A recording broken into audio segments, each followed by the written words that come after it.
5 years, 5 months. Time is silly. I remember when all this were fields.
good evening, good evening, good evening, good evening, good evening, good evening.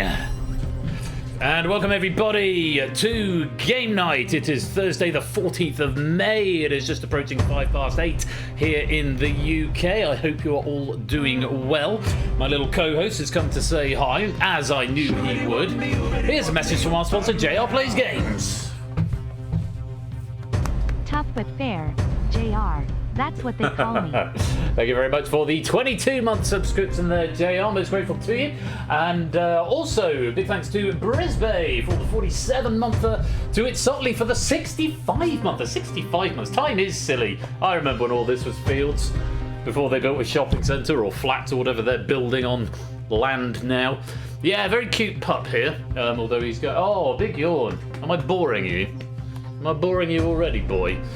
Anyway, lovely to have you all here. It is Thursday night. It is very nearly the weekend, which means it is time for Game Night. And we have got a trio of trivia for your delight and delectabilities this evening. Kicking off with the first appearance of DangerZone this season. This pack has been written by JR and proofed by me. And tough but fair is how I described it in my proofing notes. So do come and get stuck in if you want to have a go. This is one that has got anytime entry to an extent, but it's one of the ones where you want to get in before the end of round one if you want to get involved in the main part of the game. I do appreciate it is Eurovision week this week, though I understand some people are boycotting it. I have absolutely no idea why. I can guess it's probably something political. I'm not going to get involved with that because Eurovision has never been to my particular taste, so I don't really follow it. But if you are watching on catch-up because you were Eurovisioning tonight, or if you got me on in the background because Eurovision has got your undivided attention, that's absolutely fine. Lovely to have you here either in the present tense or in the future. If you are watching in the future on YouTube, make sure you like and subscribe. Let me say hello to everybody. Good evening to SJ, Stilgar, Shapes, JR, Cozy Witch, Shadowbane, Solar Espion, Ardenfetz, Itzotley, Rack, Matt the Sprat, Lupine, TVP, Saphira, Arun, Samster, Conradalak, Alexander, Woollyback, Toot, Bungle, and anyone else who is lurking, loitering, and lingering in the chat. You are all most welcome to be here. Thank you so much for joining me this Thursday evening. Yes, hope you're doing well. I always get really freaked out with DangerZone because the lobby doesn't do anything until someone joins. There's no like background noise or anything. So I'm always slightly concerned things have gone off-piste. There we go. There's movement. Movement is still alive. We're still alive, still with us. Anyway, I hope you are all having a wonderful, wonderful week. You call me, I'm a bit tired today. I just don't know why. I just feel it's just a bit lethargic. I booked the afternoon off work today because I've been out and about doing... Well, if I say gigs, people get really upset, but effectively that's what they boil down to. I had two funerals this afternoon. One of them was someone I know from my church choir, and one of them was someone I didn't know, but I was playing for both of them. So they were sort of back-to-back at two different churches. So, yeah, I'm just feeling a little bit tired. I've not really done anything of interest this evening. I watched Hud's stream for a bit and walked the dog.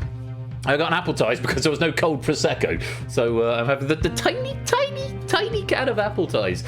It's been a very interesting day in the world of politics, hasn't it? Wes Streeting. Who'd have thunk it? Wes Streeting. So we're going to get rid of one Keir Starmer and replace him with another Keir Starmer. You know, what's the point in that? It's like, yeah. I mean, he even looks like Keir Starmer, doesn't he? I mean, if Keir Starmer, if he'd been dipped in wax, I think is probably how I describe Wes Streeting, the former Health Secretary. But of course, everyone wants Andy Burnham. Because we have the state opening of Parliament this week as well, which was always an opportunity for Black Rod to get his rod out. It was very exciting. Close the door. It's Black Rod. We have a very silly country, don't we? Very silly. Anyway. It's lovely to have you all here. What have we got this evening? BC, Stimson, Dango, welcome both of you to the stream. Well, as I said, we've got DangerZone. It's written by JR, proofed by me. We've then got a sort of half-time game. It's not really a half-time game. It's hopefully going to be a main event game. Certainly for 4 players it will be, because we've got heat number 4 of The Drain. Very much looking forward to seeing how that plays out. Postponed from Saturday, so it was. And that is going to be featuring JR, Arun, Alexander the Hut, and Puzzle Dan, who, when the credits roll for Danger Zone, will swiftly make their way to the green room, and that will be our second game of this evening, heat number 4 of the Drain. Looking forward to seeing how that plays out. And coming up a bit later on, we have got the Escape Artist, second appearance this season, but first appearance, certainly for a little while, of Itzotli as our question writer, my fellow OQL compatriot, I think. Yes, he's written the questions, Coda's proofed them, and we're very much looking forward to seeing those in action. So a triple bill this evening, and there goes our hype train, level 163%. Thank you all very much for the support. Where's the short for weasel? Yeah. I think that sounds about right. Yeah, so yeah, an appletini, a teeny appetizer is indeed an appletini, but no, what's in an appletini? Is it gin? What's martini? Is it gin based? I think it's gin based, but there is no gin. I'm not really into gin, despite having a cupboard full of it. One of the things I inherited in the divorce.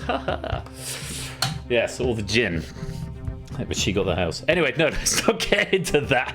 It's more complicated than that. I'm trivializing slightly. Also, you didn't come here to listen to me talk about my personal life, unless you did. In which case, you might be out of luck. But yeah. Right, I'm going to give you another minute or so, and then we're going to get this game underway. Danger Zone, as written by JR. There is a loose theme. There are a light touch theme to this pack, which I think a lot of us will enjoy very, very much indeed.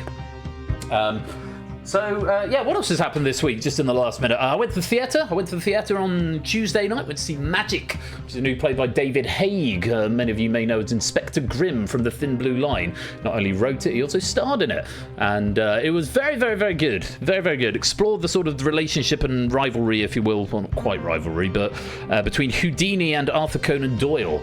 And it was... I was very impressed. A lovely play. Which it sort of, without giving too much away, it seemed to me to be an exploration of grief, seemed to be the theme that permeated through it. But it was really good. So that was my Tuesday night. I haven't done any running this week. I've been listening to my body, giving my knee a bit of a break, going to the park run on Saturday, and we'll see if a week off after last week was quite intense, so it was about 35k last week, so just taking a little bit of a break and getting back to it on Saturday. That answers all the questions nobody asked. I think we should get on with the quiz. I'm just going to check in on his nibs, who appears to be... Oh no, you're there with your bowl, that's fine. Thought he was scratching at the door. He may make an appearance at some point or he might go to sleep. There he is, here he comes. Right, Danger Zone is the name of the game. Puzzle Dan, Lingomaniac, Clive, a Legend, welcome all three of you to the stream. I hope you're ready to play. Just a quick reminder, you need the Universal Controller if you would like to play. This is currently on 0.9.1 until such time as I publish 0.10. Breaking the second wall, that's very much what was going on there. Room code is there, VRVH, if you want to join, that's what you'll need. Quick reminder, search engines, LLMs, encyclopedias, and anything else that will help you get to the answers other than your own brain are strictly disallowed here. You can go and catch up with any episode of Game Night going right the way back to season 1 at stephanieschair.com/on-demand, and don't forget you can always suggest tonight's raid message, which will be worth 250 pennies, a custom thumbnail and the episode title, as well as being our raid message if I pick that as my favourite. For everything else, come and hit me up in the Discord, where I'm always happy to chat and we're always looking to welcome new friends. Right, that's enough from me. 27 players in the game, still room for a few more in this opening round of Danger Zone, but it's been written by JR Plays Games, proof by me. Let's lock the lobby and give you a quick reminder of the rules. 5 questions per round, 5 rounds in total. Stay out of the danger zone. You stay out of the danger zone by getting the questions right. The faster you get them right, the more points you win. Finish higher up the table in order to survive. Stay out of the danger zone because it works against you in the end game if you get there, even if you aren't eliminated. The players in the danger zone at the end of the round will be eliminated and sent to the boneyard, where you can carry on with the game and play along for pennies. You get 2 helps per round. One is a nerf, one is a multiplier. You can use either of them once, but you cannot use both of them. Once you've used one, they will not be functional anymore. So use them or lose them though, because they don't stack going into the subsequent rounds, and if you survive, they will be refreshed. Top 3 players will get a bonus going into the next round. Everyone else's points will reset to 0. That is the drill. Let's take a look at our first category tonight. Aztec is the first category. AB Me, welcome to the game. 5 questions. Multiplying will double your points for the question, and press the ×2 button to double the points. Sometimes, remember, it is more advantageous to play a nerf, which is the other one. That will give you a flat rate of 13 points, half the number of players rounded down. It's not now because there's 28 players in, because AB Me's just joined, but it's already calculated it. So, yeah, if you think lots of people are getting it right and you're slow, sometimes a nerf might be better than a multiplier, but it's up to you. You don't have to use them, but like I say, use them or lose them. You can use either help once, but not both. So, AB Me, welcome to the stream. Just in the nick of time, I think we should begin the game. Good luck to you all. Fingers on devices. The category is Aztec, and here is the first question.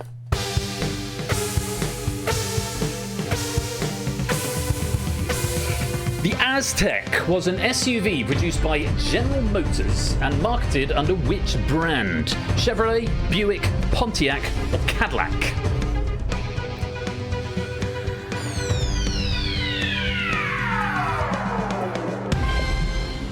Starting with a tough one there. Pontiac. Pontiac Aztec was the name of the car. Just a handful of people getting it right. Brisbane was fastest, Chardonnay second, Clive was third, Conrad Lackestorgar fourth and fifth, both with nerfs as well, doubling the points. Rack also using both with multipliers, I beg your pardon. Conrad Lack and Stilgar there. Rack, Safira, and Matt Spratt nerfing that question for the flat rate of 13. Let's reorder the board. And the danger zone has gone orange, which means we have a tie. We must resolve that tie by the end of the round. If not, we'll go to a tiebreaker. More on that if and when we need it. For now, here's question 2.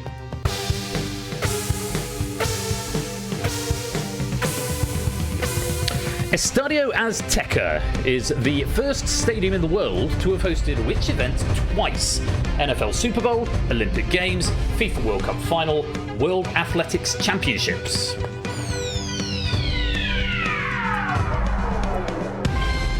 It's the FIFA World Cup final in 1970. Brazil beat Italy 4-1. And then again in 1986, Argentina beat West Germany 3-2. There's also the stadium where Diego Maradona scored the Hand of God goal against England in 1986. Top 5 there. Clive was fastest, Sam second, it's Otley third, Brisbane fourth, and Shapes was fifth. Just 2 nerfs coming in from Nando and Puzzle Dan for the flat rate of 13. Let's reorder the board. Still with a tie in the danger zone. Quite a few players with 13. That will be the nerf doing that there. Ben with 12. Marcini, Ralph and Simpson yet to score, but have all got helps available. Let's go to our next question.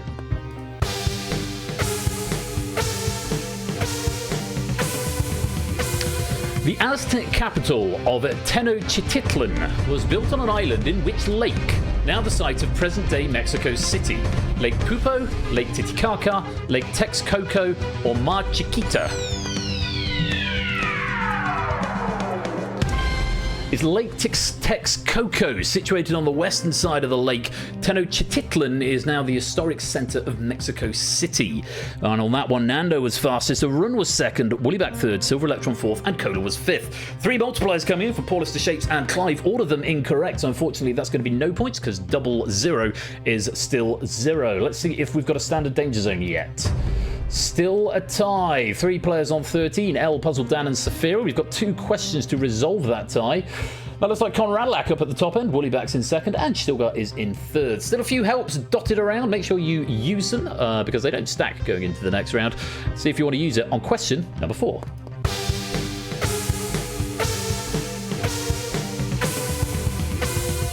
What was the primary staple crop for the Aztec civilization? Potatoes, wheat, maize, or rice?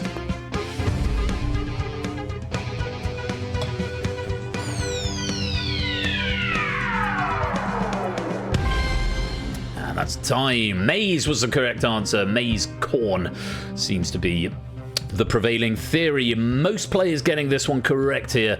Clive was fastest, Sam was second, Dan was third, Arun was fourth, and with a multiplying doubling the 25 up to 50, and Matt was fifth. 4 nerfs coming in there. Ice Tim, TVP, Shadowbane, and Woollyback for the flat rate of 13. And 4 multipliers: Arun, Itzotley, Silver Electron, and Brisbane, all of them on correct answers. Very well played. Let's reorder the board. And for the first time, we have a standard Danger Zone size. El, Safira, Bungle, Marcini, and Ben. You are all in the Danger Zone. Bungle and Ben still with the help available, so could use that to get themselves out of a spot of bother.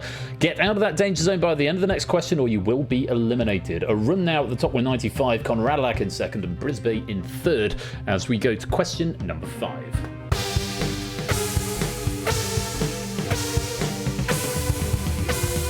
On which of these would you be most likely to find an Aztec code? Banknote, plane ticket, tin of baked beans, or clothing care label?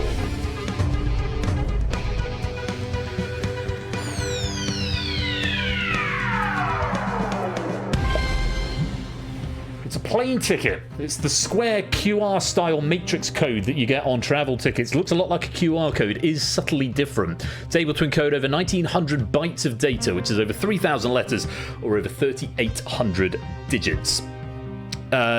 Clive was fastest again there, BC second, and with a multiplier just in the nick of time. Ben, that is going to get you out of the Danger Zone, I shouldn't wonder. Jogging was third, Brisbane was fourth, and Itsotley was fifth. BC, the only multiplier coming in there, and Nerfs being played by Lupine, Fett, Alexander, Samster, Stimpson, and AB Me for the flat rate of 13. Okay, let's reorder the board and see what that's done to the positions.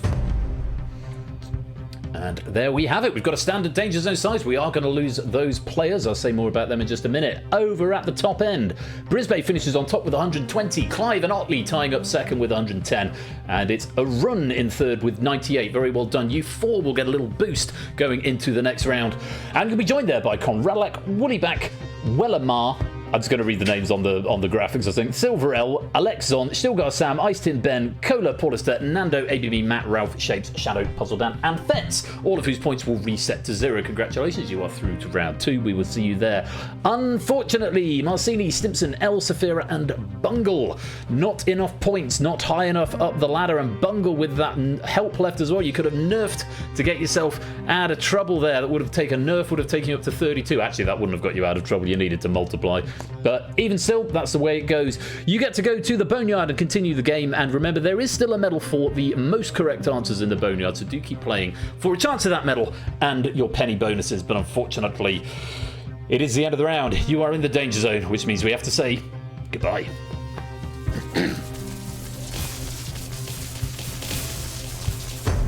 Pop. And off they go.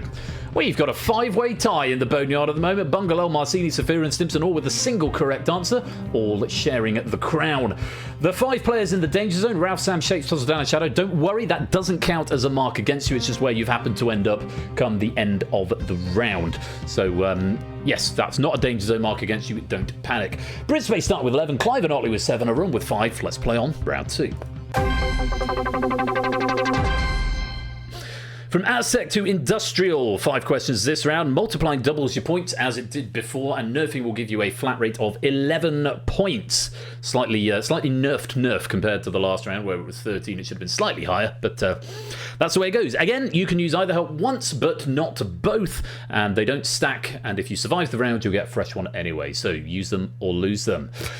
That's about all there is to it. Fingers on devices, everybody. Very best of luck. Here is your first question on Industrial.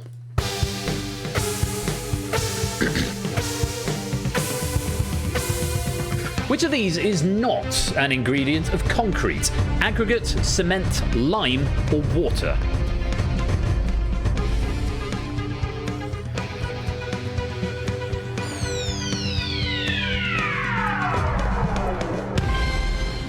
Lime was the correct answer. Before the invention of Portland cement in the early 1800s, we did have lime-based cement binders, such as lime putty. They'd be used quite often, but since Portland cement came into fashion, concrete is a mix of aggregate with cement and water. Fluid Fernando was fastest, Dan was second, Shapes third, BC fourth, and ABME was fifth. Just the one multiplier coming in from Matt on the correct answer, doubling the 14 up to 28. Well played, let's reorder the board. You've got a tie in the Danger Zone, not unexpected at this point. Conradalak, Jogging, Portister, Stilgar, Woollyback, Fetz, Ralph, and Sam all on 0, but all still with a help available. Let's go to question 2.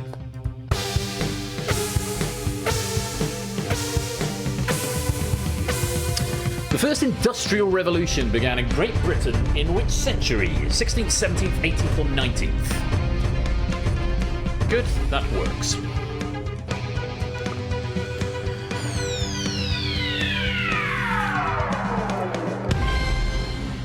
And I added a little bit of logic into the game today, where it will now respect if you set the answers to be in a particular order.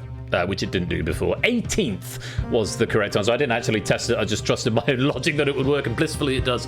Beginning around 1760, earlier than I think a lot of us thought there, owing to advancements in textile manufacture, steam power, and machine tools. BC was fastest, just over a second there, and multiplying for 46 points. Well done there. Clive second, Woollyback third, Brisbane was fourth, and Puzzle Dan, again with a multiplier, was fifth, taking up to 38 points is what you got for that one, Dan. Well played.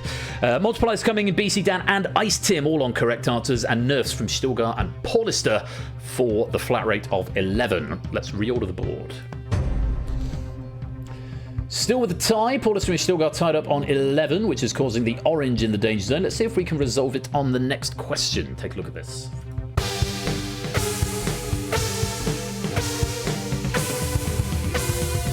During the early 19th century, which group of English textile workers protested industrialisation by destroying machinery, fearing it would reduce wages and lower the quality of their work? Diggers, levellers, Chartists, or Luddites? That's the Luddites. Movement was named after Ned Ludd, which is a dull-sounding name, isn't it? An apocryphal apprentice who allegedly smashed 2 stocking frames in 1779 after being criticised and instructed to change his method. Nowadays, it's used as a term for someone who dislikes or doesn't get on with modern technology. There was something that they used to throw their clogs into the machine, and which were called sabot in French, which is where we get the word sabotage or saboteur, which is a nice quirk of how the language evolves. Who was fastest there? A run, 2.08 seconds, and with a multiplier no less, taking you up to 46 points for that question. Well played. Woollyback second, Shapes third, Nando again with a multiplier doubling his 20 to 40 in fourth, and Matt Spratt was fifth for 19 points. Quite a few multipliers coming in there. Lupine, Fetz, Arun, Otley, Nando, Sam, and Brisbane all multiplying, all correct, and Conrad Lack going for the flat rate of 11 with that nerf. Let's reorder the board. Still got a tie in the danger zone. Wellerman, or Wellmar, jogging. Stilgar and Sam all on 18, though jogging with the help still available, so could launch himself out of there. Notably, Shadow and Cola also in the danger zone with helps available. Paulister has used his help, but there are still 2 questions left. Brisbane and Ben are tied up at the top of 79. Let's take a look at question number 4.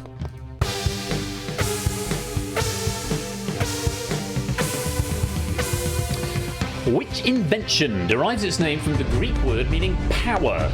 Metronome, guillotine, dynamite, or sphygmomanometer?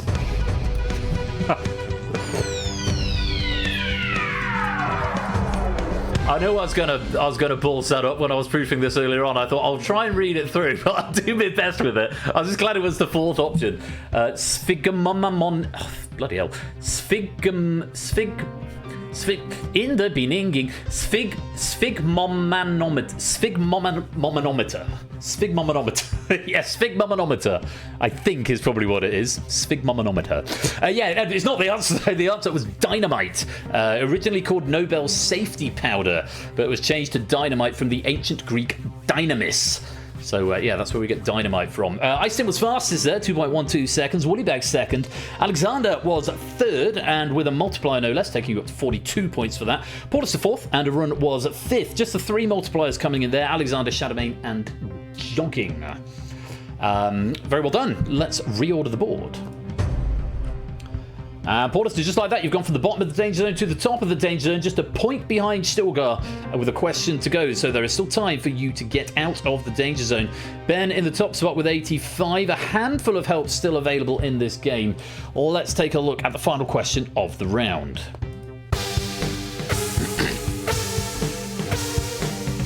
Love this question.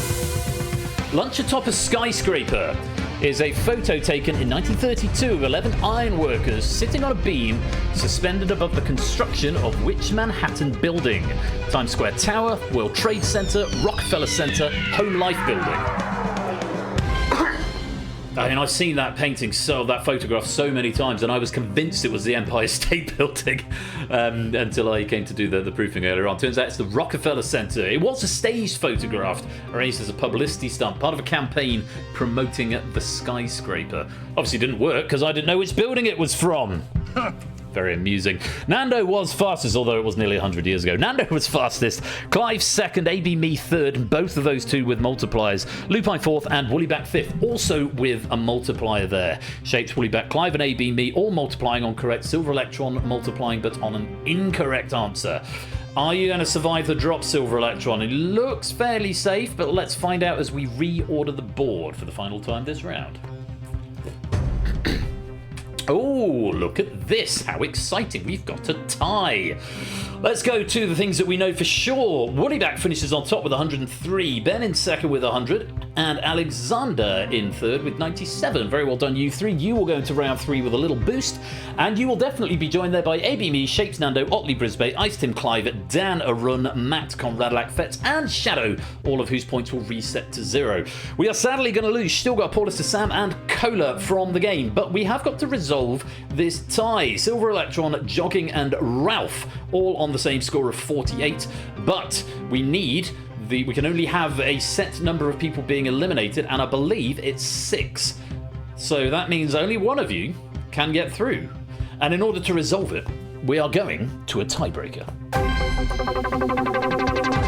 So, Silver Electron, Jogging, Ralph, you're going to get a numerical question. The answer will be a number. You'll only be able to type numbers on your device. Whoever gets closest to the correct answer will keep their score. Everyone else's score will drop by a point. And if you're closest, you get through to the next round. If not, you will be eliminated. In the very unlikely event that there is an exact tie for distance, whoever gets there fastest takes priority. Very best of luck, you three. Here is your tiebreaker question.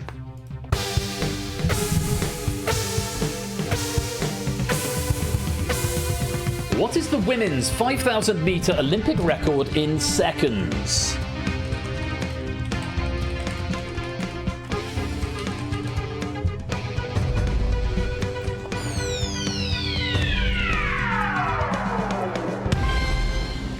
And that is time. Answers are in. Lupine was in first, going for 2,500. Jogging was second, went for 1,822. And Silver Electron in third, went for 260. 260 seconds for a 5k is quite fast. That's about 4.5 minutes. I mean, a friend of mine can do the park run in 18 minutes, which is staggeringly fast. 260 seconds might be a little low, but not quite sure. So let's take a look at the correct answer and let's find out who was closest. It was 866, and it looks to me as though 2 of you were due to go through, and my new tiebreaker logic is holding together. So actually 2 of you get to go through. So the 2 closest players were Silver Electron and Jogging with 260 and 1822. They were the closest. Lupine the furthest away, 2,500 was the furthest away from 866. I was looking at it thinking, really? But of course 260, despite being too low, is actually only 600, I beg your pardon, away from the answer. And then Jogging obviously closer the other way. So that is the way it's resolved. Ralph, you've dropped into the danger zone and you will make up the 5th player who is to be eliminated. Well done, Silver Electron. Jogging, you are through to the next round. But unfortunately for Ralph, Stilgar, Paulus to Sam, and Cola, it is the end of the round. You are in the danger zone, which means we have to say goodbye. My 5,000 metre Olympic record in seconds. I mean, I've never done a 5,000 metres around a track, but my fastest park run is, I will tell you, in seconds is 1,370. That's my fastest 5k. Just so you know where I stand in the pecking order of female Olympians. I'm quite a way off. So we've reset and we've got 6 players who are going to be eliminated in our next round. Woollyback starts with 9, Ben with 6, Alex with 4, and let's load up category number 3.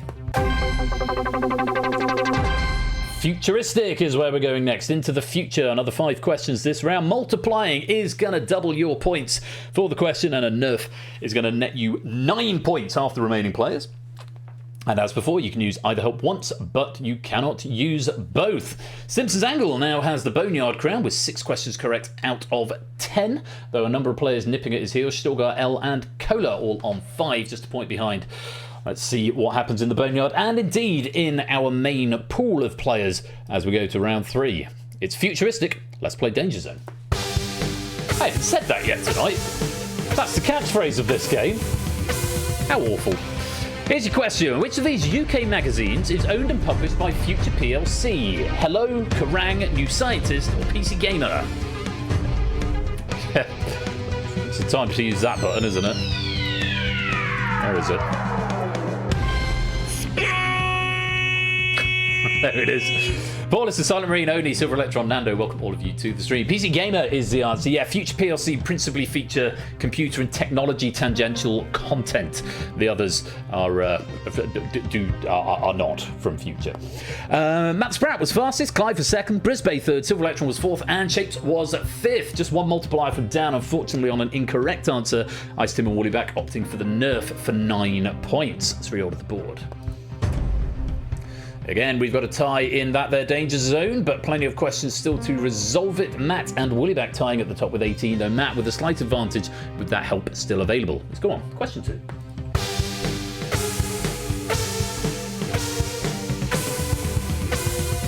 North to the future is the official motto of which US state? Alaska, Pennsylvania, Montana, or Minnesota?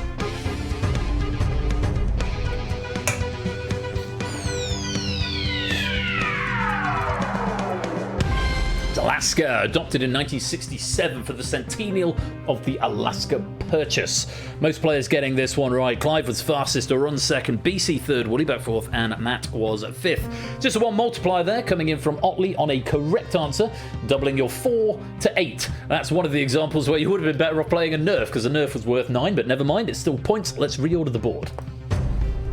You are still in the Danger Zone as well, Otley, along with Shadow, Conradlak, Alexander, Puzzledan, and Fetz. Clive leading the charge at the moment with 35. Woollyback's in second and Matt's in third. Let's take a look at question number 3.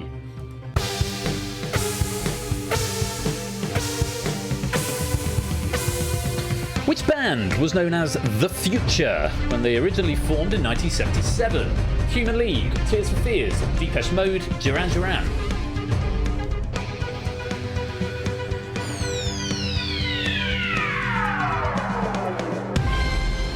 Don't you want me, baby? Human League, Philip Oakey and the Human League. Went through a couple of name changes before settling on the Human League. All great bands, by the way. In fact, only one of those, there is a track on my... I have the same Parker Run playlist every week. It's the same 6 songs. If it reaches Panic by the Smiths, it means I'm too slow. The goal of the park run is to beat Blinding Lights, which is track number 6. The last couple of weeks, I've just missed out on the end and gone into Panic by the Smiths. But one of those bands features amongst those 6 tracks, and I'll tell you at the end of the quiz which one it is. Nando was fastest there, Woollyback was second, Arun third, AB Me fourth, and Conradlak was fifth. No helps being used there. Let's reorder the board. Yes, that's the logic behind it, Lou Pikes. If I hear Panic, it means I've got to panic because I'm too slow. Right. Woollyback's back at the top with 50. Clive is in second and Arun is in third. We've got a standard Danger Zone sides now. Jogging, Shadow, Otley, Alexander, Puzzledan, and Fetz all in the Danger Zone. 4 of them have still got helps available though, so let's see if they can get themselves out of a spot of bother in the next 2 questions. Brisbane, welcome to the stream. Here's question number 4. Let's teacher her. Quite. Which of the following fictional works is set in a time period that is still in the future as of the time of writing? Soylent Green, Sword Art Online, The Running Man, or Tank Girl? Tough question there, though I did like it. Tank Girl was the answer. The Running Man is set in 2017. Sword Art Online in 2022. Soylent Green was set in... The film was set in 2022. The novel was set in 2025. Tank Girl was set in 2033, or the film was. The comics were set in the early 2030s. Yeah, The Running Man, the film, starred Arnold Schwarzenegger, and it's... every day that goes by, I wonder if we're ticking slightly closer to that particular vintage of dystopian future. Only 2 players getting that right on their own merits. Conradalak was fastest, and with a nerf no less, for 36 points. It certainly was second. Sorry, a multiplier for Conradalak, I beg your pardon. Nurse coming in from Alexander and Matt for the flat rate of 9, and 2 other multipliers coming in from Shapes and Jogging, but both of them on wrong answers. So let's reorder the board.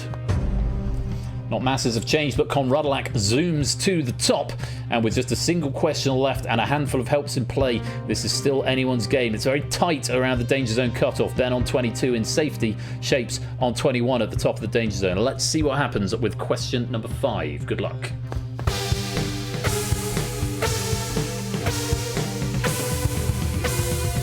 Which actor plays Johnny Silverhand in the video game franchise Cyberpunk 2077? Keanu Reeves, Ryan Gosling, Norman Reedus, or Nolan North?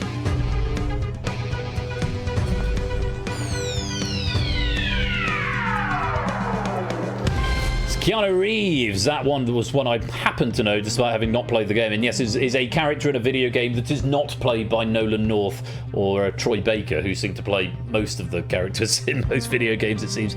Note from JR, no, you're breathtaking, from the E3 2019 presentation of Cyberpunk 2077. As someone who did not see that presentation, nor indeed has seen or played Cyberpunk 2077, that went whew, but for those of you who have played it, that's for you. Clive was fastest with a multiplier. Shapes in second, Matt in third, BC in fourth, and ABMe in fifth. Both of those 2 players, BC and ABMe, with a multiplier as well for double points. Multipliers coming in from Shadowmay, BC, Brisbane, Clive, and ABMe, all on correct answers. Ardenfett's multiplier on a wrong answer, and just a nerf from Nando for 9. Ooh, a nerf from Nando for 9. What larks. Let's reorder the board and see what it does come the end of the round. No tiebreakers to speak of this time, and it's Clive who finishes on top with 71. Conradalak and Matt tie up in second with 58, and ABMe is in third with 56. You 4 will get a little boost going into round 4, and you'll be joined there by Ben, Woollybat, Brisbane, Nando, Otley, Shapes, Shadow, and Ice Tim. Very well done. We will see you all in round 4. Sadly, though, Arun, Silver Electron, Jogging, Alexander, Puzzle Dan, and Fets. Particular commiserations to Arun and Silver Electron, who get eliminated with that help still available. That is the way the game goes. You use it or lose it, and there are no helps in the Boneyard. Thank you, 6, very much for playing, but it is the end of the round. You are in the danger zone, which means we have to say goodbye. You forgot you could nerf. Yeah, that might have helped you out. Welcome on in, Lewis. Hope you're doing well, my dude. Ties at the top of the Boneyard, Alexander, Silver Electron, and Stilgar, all with 9 questions correct out of 15. And we come down to our final 12. 6 will go to the final, and 6 will be eliminated in this next round. Clive starting with 6, Conradalak and Matt with 4, ABMe with 3, as we go to round number 4.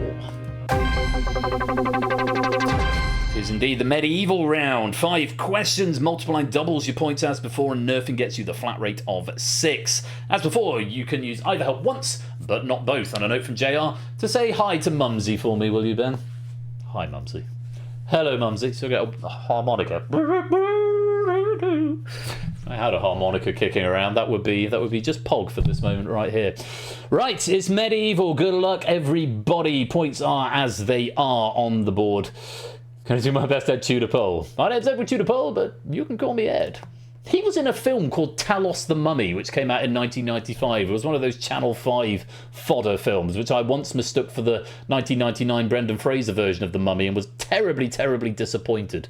That's one of the only things I know about Ed Tudor Pole, that, and he hosted The Crystal Maze. Right, good luck, everybody. Fingers on devices. Let's play Danger Zone. Here it is. You've only yourself to blame, Lewis. Starting with this, to the nearest 10 metres, how long is the Bayeux Tapestry? 40, 50, 60 or 70 metres?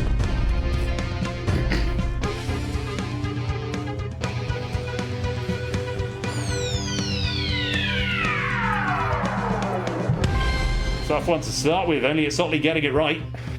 On his own merits. Anyway, Brisbane go for a nerf for 6 points. It's 70 metres, 68.38 to be exact. There's a piece of it in a frame at the church I play at down in Bosham, because Bosham Church is depicted on the Bayeux Tapestry. It was the seat of Harold Godwinson, and he lived in the manor, which is just next door. Still next door to this day, although it now has a tennis court. I don't think it did in 1066. 70 metres, I don't think it's an actual bit of the Bayeux Tapestry. I think it might be a replica. 70 metres was the answer. Let's reorder the board.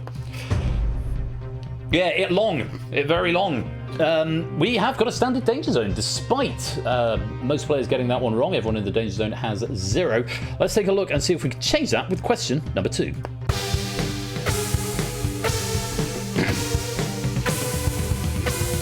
Which of these medieval weapons is a polearm? Bardiche, estoc, arbalest, pernach.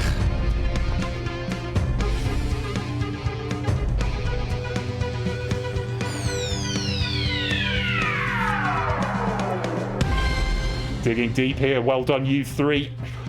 BC was fastest, Shape seconds, Brisbane was third. Bardiche is the answer. An estoc is a long, thin sword, a pernach is a flanged mace, and an arbalest is a large crossbow. A bardiche is a great big poleaxe, which qualifies it as a polearm. Ed Tudor polearm, indeed, so very nice lingo. And Ed Tudor pole is not Brendan Fraser, you heard it here first. Let's reorder the board. One multiplier from Matt Spratt there, unfortunately on a wrong answer. We do now have a tie in the danger zone. We'll try and resolve that before the end of question number 5. Don't forget those helps that are still there. Let's go on to question number 3.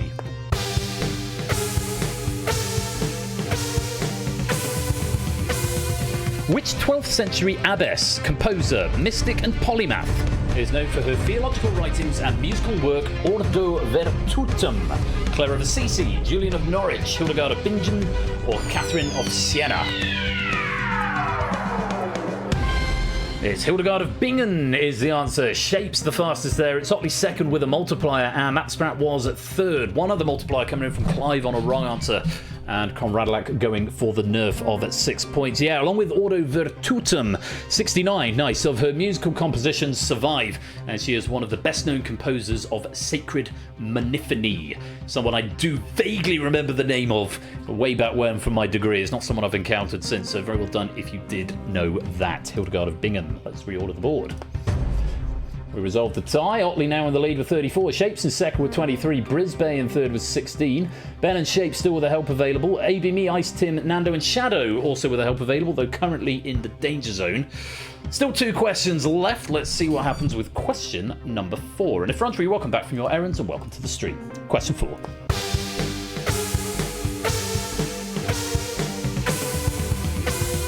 Which medieval disease was caused by the bacterium Yersinia pestis?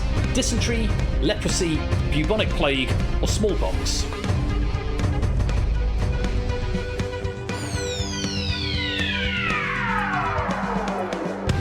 Getting that one right there. Yeah, bubonic plague. It was used as a plot device in a season 2 episode of NCIS, apparently, if you knew it from there. But yeah, it was also the rats carried it, but I think it was the fleas that transmitted it, or possibly the other way around. But yes, the Yersinia pestis caused the bubonic plague. Woollyback was fastest, BC second, Shapes was third, Conradlak fourth, and AB Me was fifth. And with a multiplier, 8 doubling up to 16. One other multiplier come from Ice Tim, unfortunately on a wrong answer. Let's reorder the board. 12th century mythic or mystic? Typos in raid message suggestions don't often bode well, but I appreciate the sentiment. It's Otley. Right, you're at the top, Otley. Shapes and Ben in second and third, both with helps available. Nando and Shadow yet to score. One question left to use that help that they've got. Ice Tim also yet to score, but without a help. Brisbane, Woollyback and Clive also in the danger zone. One final question this round to decide our finalists. Good luck. Here it is.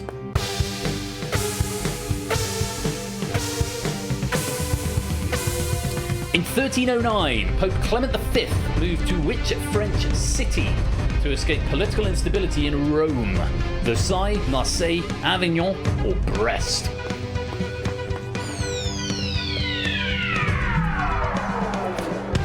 Avignon was the answer. You may recall the Avignon Papacy, which was a period between 1309 and 1376, where 7 successive popes lived in Avignon and were influenced by the French crown. I've been doing a lot of pope research recently. I've got a lot of clips from Conclave and the 2 popes popping up on my YouTube algorithm at the moment, so it's something that has passed me by recently, as it happens. Clive was fastest, Woollyback second, Sotley was third, and AB Me was fourth. Multipliers from Nando, Shadowbane and Shapes all falling on incorrect answers, sadly for them, and one nerf coming in from BC just to solidify their place in the final. Let's reorder the board And there we have it, just a point separating Matt and Conradlac, 20 versus 19.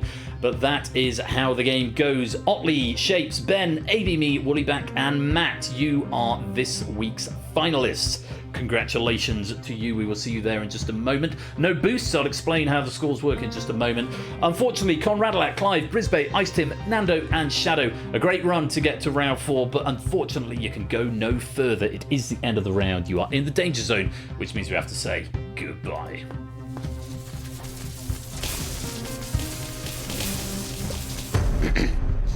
And Cola reclaiming the crown in the boneyard with 13 correct answers. And it is time for the Danger Zone final, which as ever is general knowledge. 5 questions in this round. Multipliers and nerfs are inactive for all players.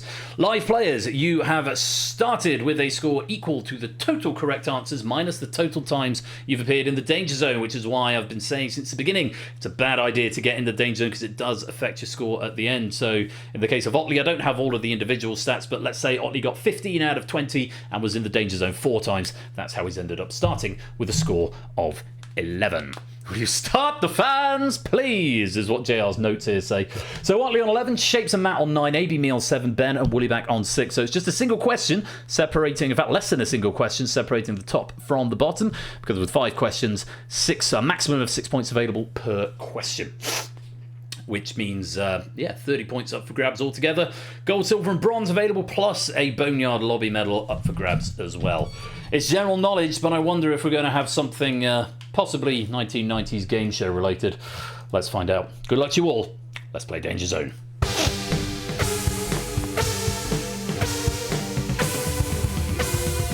Which member of Fleetwood Mac released a 1981 solo single titled Trouble?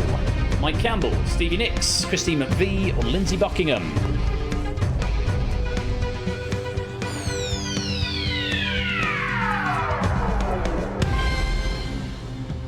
Lindsey Buckingham was the answer. And just AB&E finding the correct answer. He's going to take the top spot with that for 6 points. Reached number 9 in the US charts. Didn't fare quite so well over here in the UK. I think it just got to 31, if memory serves, from my proofing earlier on. Let's reorder the board. AB&E into the top spot. Otley slips to 2nd. Shapes and Matt tie up 3rd. Ben and Woollyback tying up 4th. Let's have another question.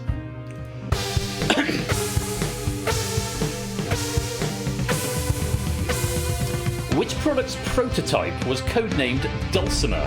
Apple iPod, Amazon Kindle, Microsoft Surface, Samsung Galaxy S.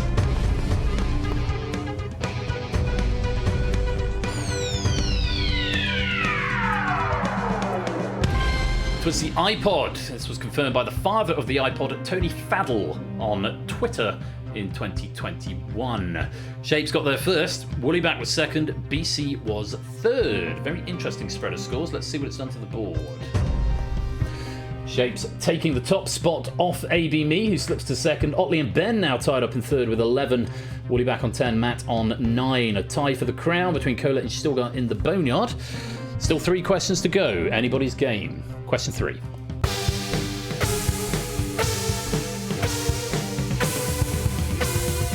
Annually on January the 1st, Haiti celebrates its independence from which country? The Netherlands, England, Spain, or France?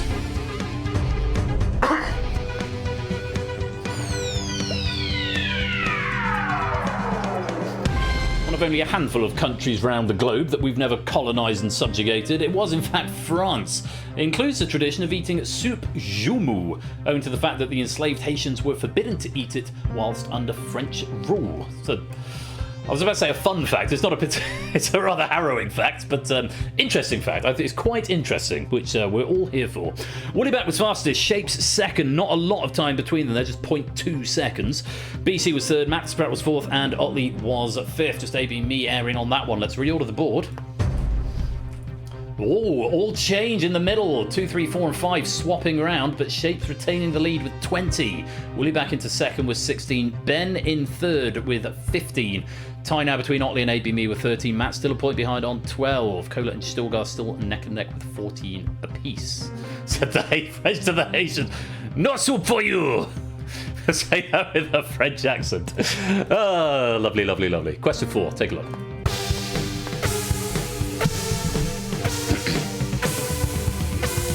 In which sport would you store your balls in a shag bag? Golf, rugby, cricket, or tennis?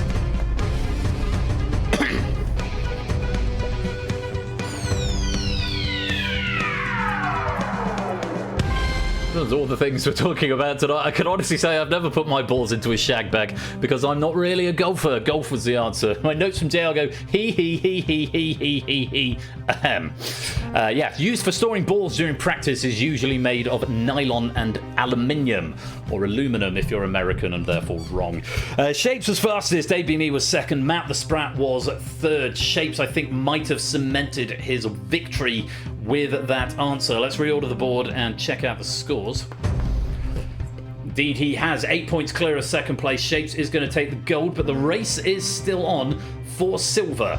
It is technically anyone's game, with Otley, who's 6th at the moment. A 6-point answer would put him ahead of ABME. If ABME is wrong, it's going to depend on other players' answers as well. It is still neck and neck between Kola and Stilgar. Let's see where the race goes. We only have a tiebreaker if we have a tied. Gold, silvers and bronzes can be shared. Good luck. Here is the final question of the quiz. This is one I knew before the options came up. Which composer was nicknamed the Red Priest at the age of 25 after being ordained? Antonio Vivaldi, Johann Sebastian Bach, Florio Monteverdi, or George Friedrich Handel?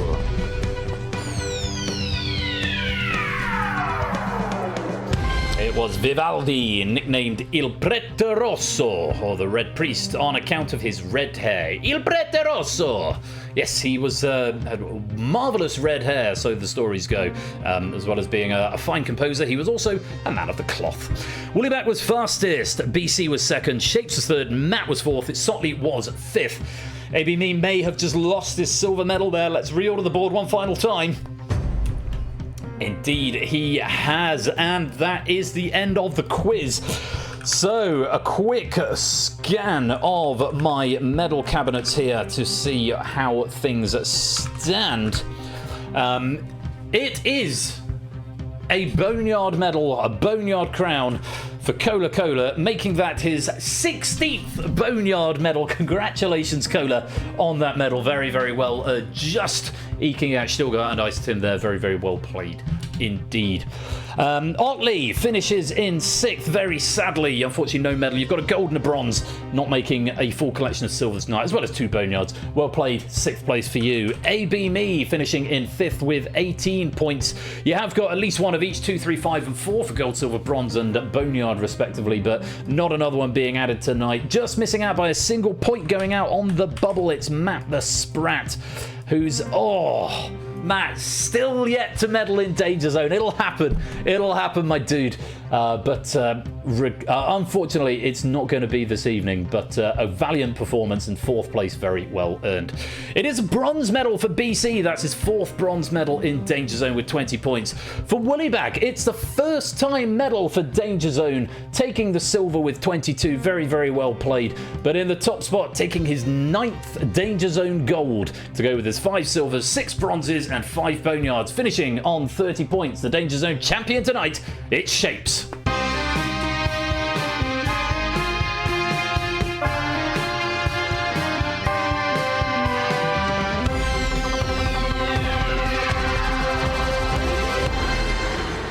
Good game, Shapes. Very well earned gold medal there. Congratulations to all our medalists and all our players as well. Those pennies will be added to the penny bank as soon as the credits roll. And very, very many thanks to JR for that question pack. It was a lot of fun to play. I hope you enjoyed playing it as well. Like I said, tough, but I think ultimately fair, and I enjoyed the soft touch theme that ran throughout. Now, friends, I have to go and get myself a glass of something, and when we return, we will be having heat number 4 of The Drain. It is going to feature 4 players who I wrote in announcements and have since forgotten. JR, Arun, Schrodinger's dog, and Puzzle Dan. If you four can make your way to the green room now, Lewis will do a sound check for you. And once he's happy with everything, if you could pop yourselves on mute, I will drag you into the broadcast studio and give you the room code in due course. Lewis, if you've still got an ear on it, could you direct players to the green room sub chat? Because I will post all instructions in there for our players. Do make sure you have a little read of them when I post them in there. I will try and ping you, but sometimes it doesn't seem to work. So all good. Red Room sub chat, you got it. Fantastic. Right, take this opportunity, friends, to go and stretch your legs, get yourselves another drink, get some more snacks, pop to the loo if you need to. When we return, heat number 4 of The Drain, and then shortly after that, we will be playing The Escape Artist as written by Otley. I do hope that you will come and join me for even more quiz this fine evening, the 14th of May. It's just before 9 o'clock. So, ads coming up, bonus pennies in the chat, and The Drain coming up in about 5 minutes' time. I will see you for all the action there. Thank you again to JR, and congratulations to Shapes, our Danger Zone champion.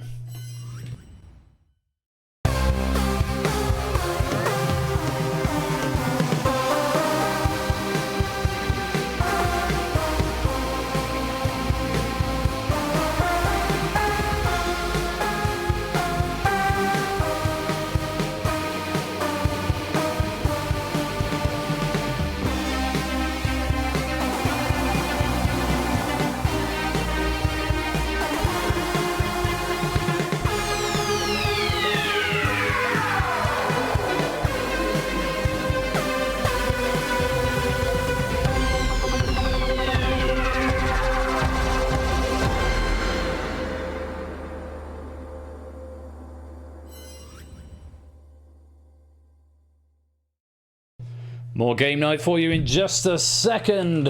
Shapes is the champ, is going to be our bonus message for 154 pennies. Type that into the chat now. Shapes is the champ. And yes, like I say, quick little break, and then it will be time for heat number 4 of The Drain. I do hope you'll come back and join us for it. Coming up a bit later on, we have still got The Escape Artist as written by Otley as well. So sit tight or go for some snacks, whichever you prefer. Well, either way, don't touch that dial. We'll be right back.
Welcome back to the second part of this evening's game night, where it is time for heat number 4 of the Drain. Oh look, Zed fighting on the host podium. How very exciting. 4 players are sat and waiting, and oh, has it done the thing where it's put you in the wrong order again? That's a very annoying thing. I think it might be a bug. I might need to look into that. Very exciting. Hello, I'll bring myself back here. So our players are waiting in the wings. Just to let everybody know, I have muted notifications temporarily just to allow the players to concentrate during the duration of this game. The rest of the rules you'll pick up as we go along. Now let's introduce our 4 players tonight. Yes, it's done the pictures in the wrong order, but I will introduce you based on the information on the screen, starting with JR. He's 34, and he's a code monkey from North Hampshire in the UK. Good evening, JR. Good evening. Good evening. Very nice to have you here. How are you feeling coming into the Drain? I'm not gonna lie, I'm pretty apprehensive. Got some strong competition. I'd much rather be in the art gallery, to be completely honest. We have a lovely time in the art gallery. We definitely do. You did have a little trial game of the Drain when it was still in open beta, didn't you? So. We did, and I believe me and Shadowmane broke it. Yeah, out of questions, yeah. We slightly changed the logic since then, so hopefully that won't happen tonight. Very best of luck to you, JR. Thank you for being here, and we'll chat to you in a bit. Thank you. We've also got Arun. He's 23, and he's a trainee solicitor from Argyll and Bute in Scotland. Good evening, Arun. Hello, hello. Lovely to have you here. I hope you're keeping well. Now, which is it, Argyll or Bute? How can you be from both? Well, it's one council area. That makes sense. So, you're still training in the art of soliciting, or that came out wrong. You know what I mean? Yeah, I know what you mean. But let's do another one for cover. So you're still training to be a solicitor. Yeah. What's the sort of length of time one takes to become a solicitor? Up here, it's 7 years worth minimum. 7 years. Goodness gracious me. Often longer. So you've got a couple more years still to go. I'm in my 6th. Okay, No. so 1 and a bit. So not long left. Not long left. Lovely stuff. Well, best of luck with the studies, and best of luck in the Drain this evening. Thank you. We've also got Alexander. He's 20, and we know absolutely nothing else about him. Good evening, Alexander. Good evening, Ben. Lovely to have you with us. How are you feeling coming into this heat of the Drain? Well, a little bit nervous because I have got no clue what to expect from JR, and Arun and Puzzle Dan make some really stiff competition. Well, I think this is the first time I've actually spoken with you in person, so it's lovely to have you here. Thank you for coming to join us, and I do hope you enjoy the experience however it comes out. Best of luck to you, Alexander, and we'll see you in the game. And our 4th player tonight is Puzzle Dan. He's a 28-year-old sales assistant from the East Midlands. Good evening, Dan. Good evening, Ben. How are you today? I'm very well indeed, sir. Very well indeed. There's another voice I don't hear very often, but it's lovely to hear you. And how are you feeling coming into the Drain? Let's get to I round lost 1 you. and then we'll discuss afterwards. Royal, I mean. Lovely. No, I slightly you're lost good. you then. You sort of stopped and then it sort of carried on. So I don't know if there's a slight dodgy connection on the line. No, all good. Excellent. Testing. Good stuff. Yes, apologies your pictures are in the wrong order, but the logic of the game should still be all good. So, best of luck to all 4 of you. Quick reminder of the rules for both of you here in the studio and for you watching along at home. It's a buzzer quiz. It's a zero-sum buzzer quiz, and each round the objective is to get to a target. For every tick that the question is active, points drain and accumulate on the back board. If they buzz in and get it right, the players get what is in the pot up to a maximum of the target. If they hit the target, they're locked out and through to the next round. First player to hit 0 and get and have someone else buzz in will be eliminated, and will rinse and repeat as necessary. Reminder that our players here in the studio cannot see the questions. They can only hear me reading them, so I will be reading them very slowly and deliberately. You at home have got the advantage of the broadcast graphics where you'll be able to see everything as well. If they buzz in and are incorrect, or I deem there to be undue hesitation, they will be locked out and suffer a 25% penalty for their current total, which will go into the cumulative pot, and the question will be reopened to other players who may buzz in to steal. very best of luck to you all. Joe has no talent, and John, welcome to the stream. Notifications are paused for the duration of the heat. And let's get into it and put 150 points on each of the podium. The target in this round is 200. And oh yeah, I forgot to mention, with every question that goes by, the drain rate will increase. Good luck to all of you. Fingers on buzzers. Let's play.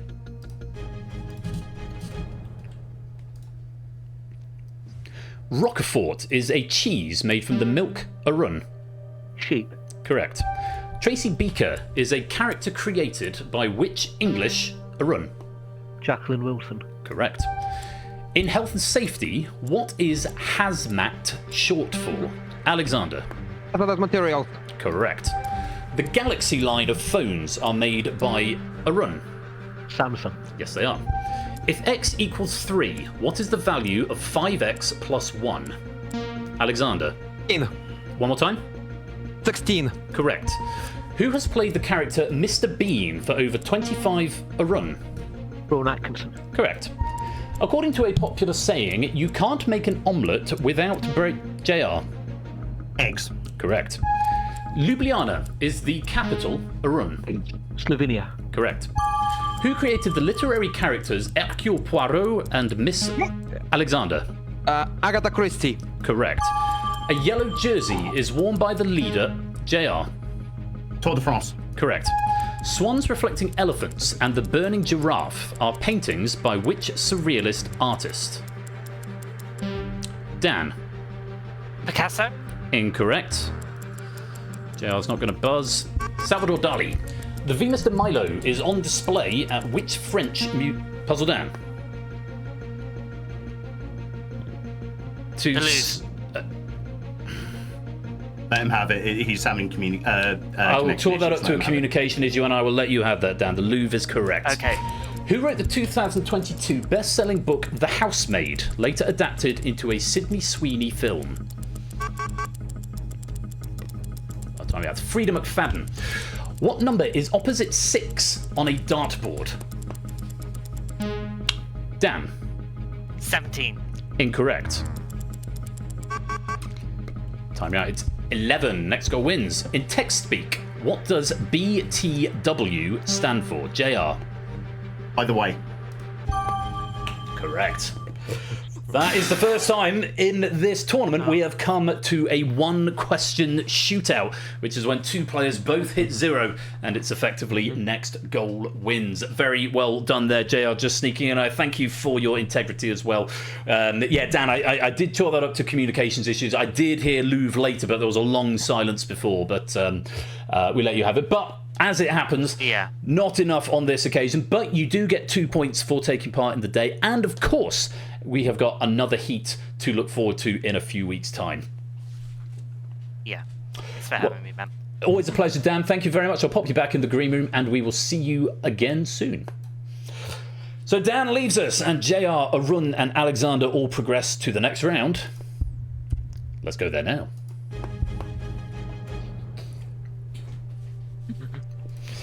So some fast buzzing from our players there, but we have got JR, Arun, and Alexander now with the correct pictures for some reason, which is rather pleasing. I like in my face. I think it might be to do with the order you join, which I definitely need to look into. It should map you automatically based on the JSON data, but it's I can look into that in due course. But yes, nice to have you all with the correct faces on the podium. Let's split the 600 between the three of you now. 200 points apiece. The target is 300. Very best of luck to you all. Fingers on buzzers. Let's play. What is Kevin's surname in the Home Alone Arun? McAllister. Very good. Endgame and Infinity War. Alexander. Avengers. Correct. The Pataka is the currency used. Alexander. I don't know. Unfortunately incorrect. The Pataka is the currency used in which special administrative region of China? I'll time that out. Macau is the answer. A famous online donation and content support service is named Buy Me a what? Arun. Coffee. Correct. A minim note lasts the same duration as how many crotchets? JR. 2? Correct. Which is the only member of the Fiennes family to have been nominated for an Academy? JR. Ralph Fiennes? I'll accept Rafe, yes. What month was called Black in 1970 in Jordan during a repression of Palestinian rebels? No one go for that. September. Linz, Prague, Paris, and Alexander. God, No, too slow, I'm afraid. Linz, Prague, Paris, and Jupiter are symphonies by which classical composer? JR. Holst? Incorrect. All wrong. I need to end the question. It's Mozart. In which Indian city is the Taj Mahal located? Alexander. Agra. Correct. Wait for me to say your name before answering. What school subject did E.C. Bentley say is about maps? Alexander. Geography. Correct. How many grams make up 1 kilogram? Alexander. 1,000. Correct. Mstislav Rostropovich, Pablo Casals, and Yo-Yo Ma are best known for playing what musical instrument? Alexander. The cello. Correct. Good answer. Oh, God. These guys are too fast for me. Some very quick buzzing, JR. A couple of good answers in there from you, but you have run out of points and you will be eliminated. But 5 points for taking part in the day, and of course, heat number 2 still to come in the second half of the heats. But I'm not gonna lie, mate. I'm not feeling too confident about heat number 2, but we'll see how it goes. Hey, you never know. It all comes down to the questions on the day, doesn't it? JR, thanks for being here, and we'll see you again really soon. Good luck, guys. Cheers. So, at the end of the main phase, we are down to 2 players. And in our final, it's Arun versus Alexander. So well done, you two. You have gotten through to the final bout. You're both guaranteed at least 7 points. Let's split those 600 between you, 300 apiece, and now the target is all or nothing. At 600 is what you're chasing. Just to know, Alexander, I know you're excited to get your answer in, but wait for me to say your name. It just means I avoid crosstalk, and in case there's a buzzer race and you both think you've buzzed, it just means that I'm definitely saying the right person. So just hang fire till I've said your name, and all will be well. Right, 300 points apiece. Good luck to you both. Let's play.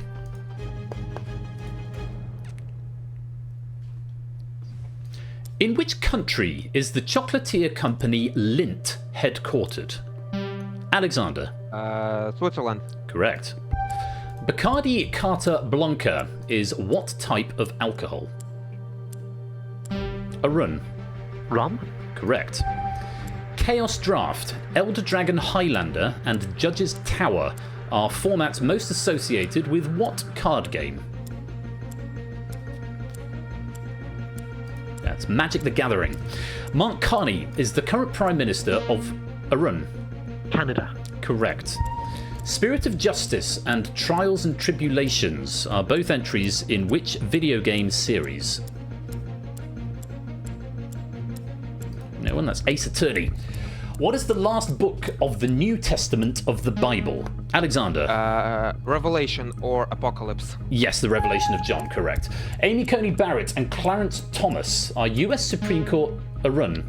No, I'm going to say Supreme Court, no. Incorrect. US Supreme Court justices appointed by presidents from which party?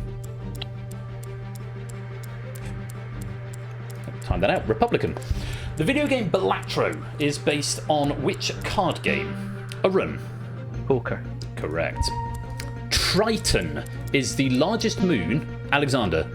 Neptune. Very good. Who was the only one of the Marx Brothers never to have appeared in any of their films? Yeah, that's Gummo. Who wrote the books My Uncle Oswald, The Minpins, and The Enormous Crocodile? Arun. Roald Dahl. Correct. Two Tribes was a hit song. Arun. Frankie Goes to Hollywood. Correct. Who played Willy Wonka in the 1971 film Arun? Gene Wilder. Correct.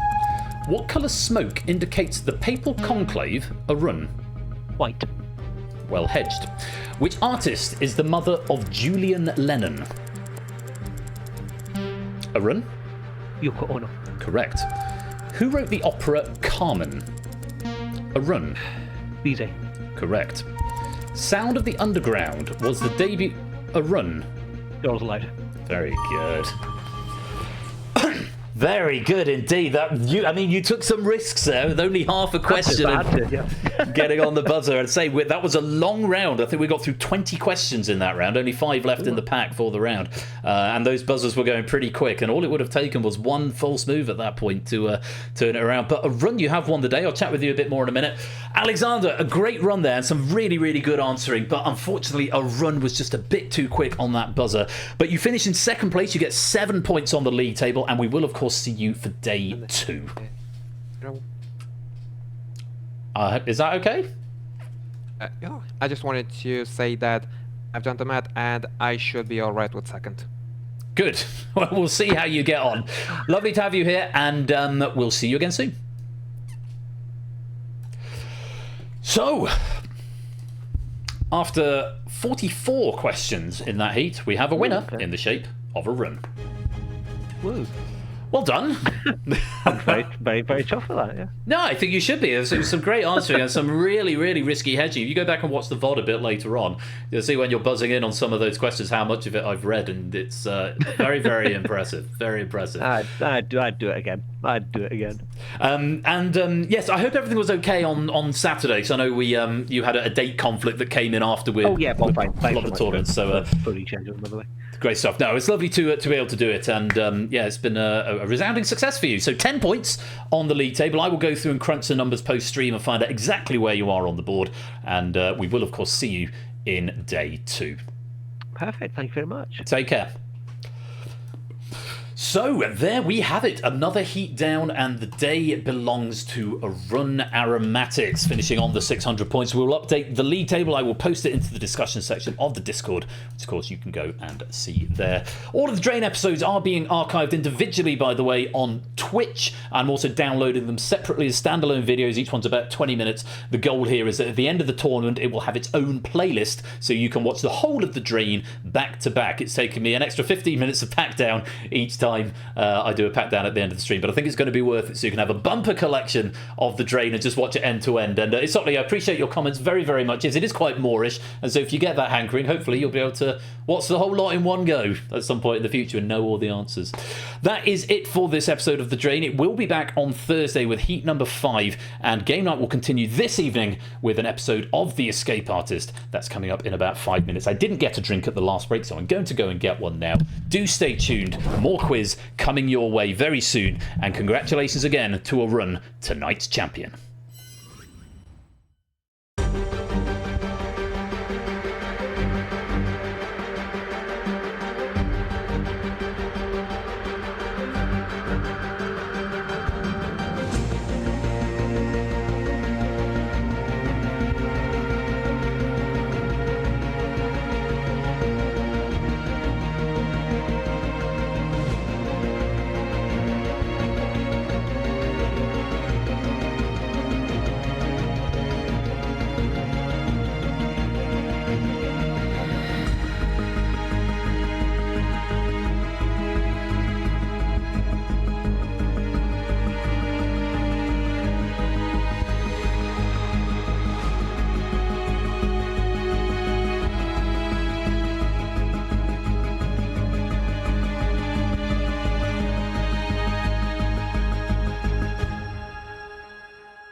And I'm going to put in the chat for a bonus.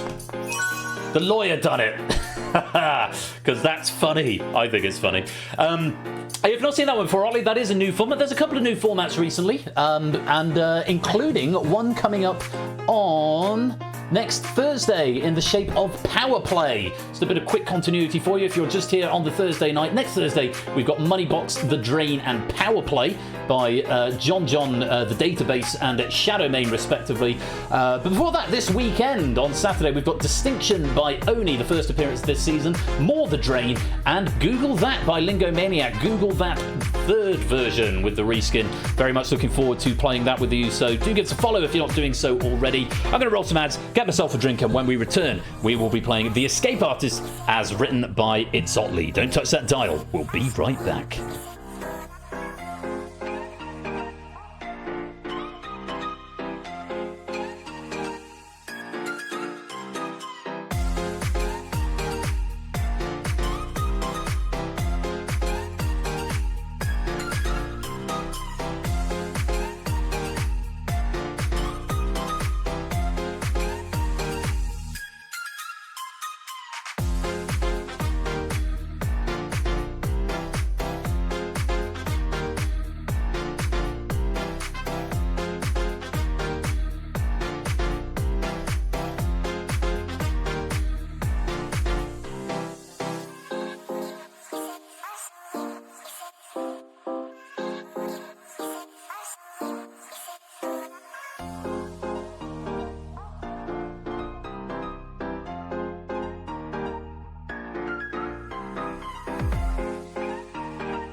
Welcome back, everybody, to the third and final part of this evening's game night, where it's time for the Escape Artist.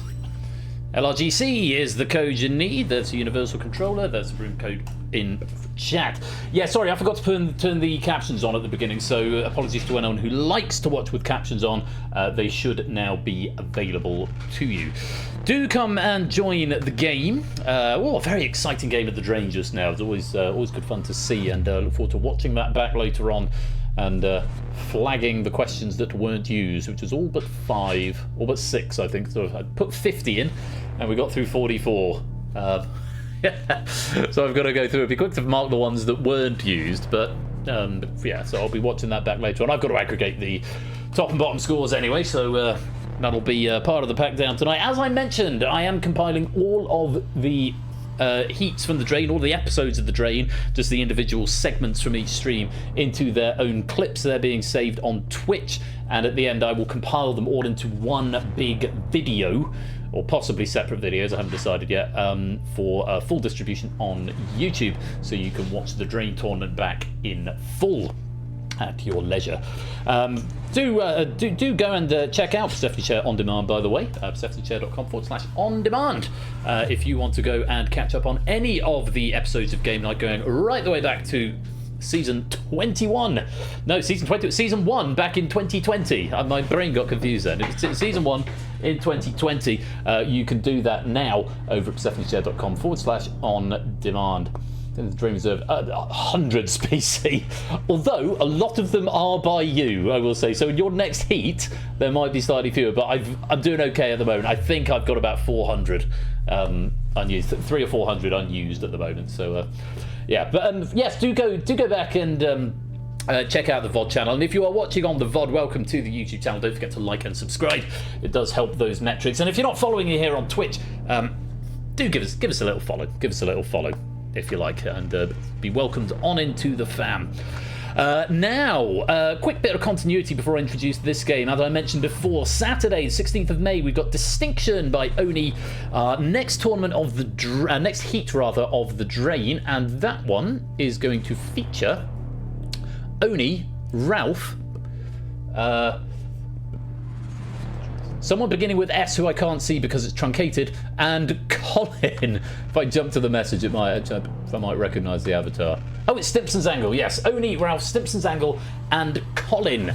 That's this Saturday, the 16th of May. And we've also got Google That, as written by Lingo Maniac. That's this weekend. Next Thursday, we've got the one and only appearance of Moneybox this season. That's being written by John. We have got our final day 1 heat of the Drain, featuring Shapes, Benzie, Joey, and Proogs. That is going to be our mid-time game next Thursday. And then we've got the second appearance of Power Play next Thursday. Brand new format that started this season off. Haven't done any changes to it. There were probably 1 or 2 things that came out of that first game, which I'm going to have to find the time to do between now and next Thursday. But very much looking forward to that. Thursday, the 21st of May. That's episode 10, this time next week at 8 PM. And Severa, thank you very much for that follow. I feel like I've known you long enough, Severa, that I'm quite surprised you're not following already, but you're very welcome to follow at this time. Ice Tim, Amy, and Hertha Lion, welcome to the stream, all 3 of you. Now, I've got 27 players in the game. We've got room for 10 more, I think. Is it 37, 39? 39, I think it might be in this game. Or 30, or 37. I can't remember, but there's room for more, so do come and join. This is The Escape Artist. It's been written by Sotley. It's been proofed by Cola. Very, very grateful to both of them for their efforts. And yeah, serious quiz tonight, isn't it? Danger Zone, Drain, and Escape Artist, or Quiz Prison as we affectionately refer to it. I talked about On Demand. I talked about no Googling earlier on. I've plugged the Discord. You can check your pennies in the penny bank, stephaniechair.com/pennybank. Also, your medal cabinets are there. That's updated at the end of every stream. So if you want to see where you are in the great hierarchy of the Game Night quizzing universe, you can do that just there. Okay, I'm going to give you another 30 seconds just because I haven't clicked the countdown button yet in the operator, and then our game will begin. I've got to look through raid messages, must do that at some point. I've only Only flagged a couple tonight, so yes, don't forget, do remember to submit your raid message suggestion, and if you're the winner, you might get a bespoke thumbnail for the YouTube VOD, which is very exciting. Okay, looks like it's going to be 27 players in tonight's episode of The Escape Artist. This has been written by Sotley and proofed by Cola. Let's lock you in.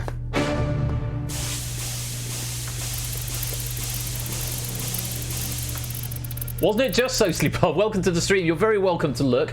Lovely to have you along lurking in the background. But yes, it's a very exciting game. I'm hoping it's makes for very, very fun primetime television. Even if people don't want to play, hopefully it's fun to watch along. I have to keep reminding myself that I'm in a minority in the world of Twitch insofar as all of my content is interactive. Pretty much all of my content is interactive. And I suppose the Drain is also interactive, it's just not mass multiplayer. But yeah, most people come to Twitch and they just watch and maybe chat a bit. So yeah, when I get a game where players can't actively take part, it's sort of, I'm suddenly in the norm amongst Twitch. But yeah. Anyway, 27 players in the game. We have still got Shadowmane, JR, Clive, Jogging, a Run, Brisbane, Saphira, Fluffy Bunny, Joe, Stimpson's Angle, Puzzled Dad, AB Me, L, Silver Electron, Alex, Woollyback Shapes, Amy, Ice Tim, Matt, Herth the Lion, Ralph, Ben, Conradlac, Fetz, and Nando. And you are all locked in. And one of you will hopefully emerge as the escape artist tonight. Let's go to round one. Round one is initiate. Answer any of the five of the 10 questions, I should say, in order to escape. Harder the question is, the more points it will be worth. Once you're given 5 correct answers, you'll be locked out, but you will be safely through to the next round. Answer question incorrectly, you will lose a life. You lose all 3 lives, or if you fail to answer 5 questions before the end of the round, you will be eliminated. There are no penalties for abstention, and at the end of the round, a bonus point will be awarded for each life you have left. So it's one of those ones, you want to answer the maximum points you can, because of course the points carry forward to the next round, so you want to give yourself as big an advantage as you possibly can. But remember, those wrong answers can knock you out of the game if you give me 3 of them. So let's take a look at the order tonight. Okay, that's quite friendly. 37958, 410612. Sort of a softball get out of jail free cards at the end with the 1 and 2 at the end, which means players might be more inclined to risk on some of these earlier questions if they've got half a guess for them, maybe. Because they've got those slightly softer ones at the end. Oh, Effrontery, just in the nick of time. Welcome to the game. Makes 28 players. So, 37958, 410612. Those are the point values and the relative difficulty of each of the questions. We are going to start with the first question of the night, which is a 3-point question if you want to attempt it, and you give me a correct answer. Remember, you do not have to play every question. There's no penalty for abstention. Good luck to you all. Here is question number 1 for 3 points. The cochlea is a part of which human organ?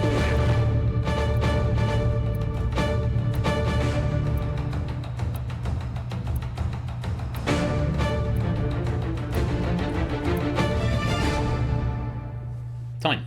Correct answer. It's the ear. You get the cochlear bone in the ear. People, you might have heard of getting cochlear implants, which are effectively hearing aids of some description. So younger kids often have something called glue ear. I remember, I think did my sister's boy have glue ear? My nephew, I suppose I should call him. Did he have glue ear? Or something with his ear. I forget now. Most players who attempted that getting it right. Shadowmane and Effrontery both go for eye. It's a different 3-letter organ in the head area beginning with E, but unfortunately not the right answer. You're going to lose a life. Everyone else correct. Let's light you back up. Onwards, nothing to report there. Question number 2. This is worth 7 points if you want to give it a go. Take a look. Ryan Gosling stars as Ryland Grace, a spacefaring teacher, in which 2026 sci-fi film?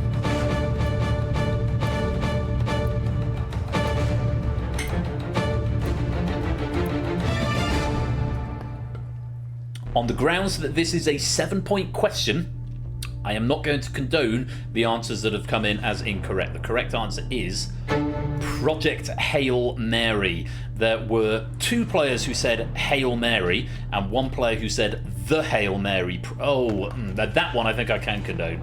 The Hail Mary Project. You've got all 3 words, just not in the right order. That I will allow. But Hail Mary on its own, you did need the word project as well. The other wrong answer there was Gravity, which I believe was 2014. I have heard very good things about it. My notes here say Grace works with an alien dubbed Rocky to find out why the sun is dying. Rocky's girlfriend is named Adrian. I'm not sure what relevance that has, but yes, it's. I've heard very, very good things about it. Have not yet seen it myself. Wrong answers there from A.B. Me, Conralak, and Hertha Line. You're going to lose a life. Everyone else, let's start you back up. Onwards we go to question number 3, in theory the second hardest of the bunch. This is one I happened to know the answer to when I had a glance through this earlier on. Let's see if you do. For 9 points, here is question number 3. An 8-year-old girl repeatedly says, "Please stop, I'm bored," if speakers go on too long at which awards ceremony?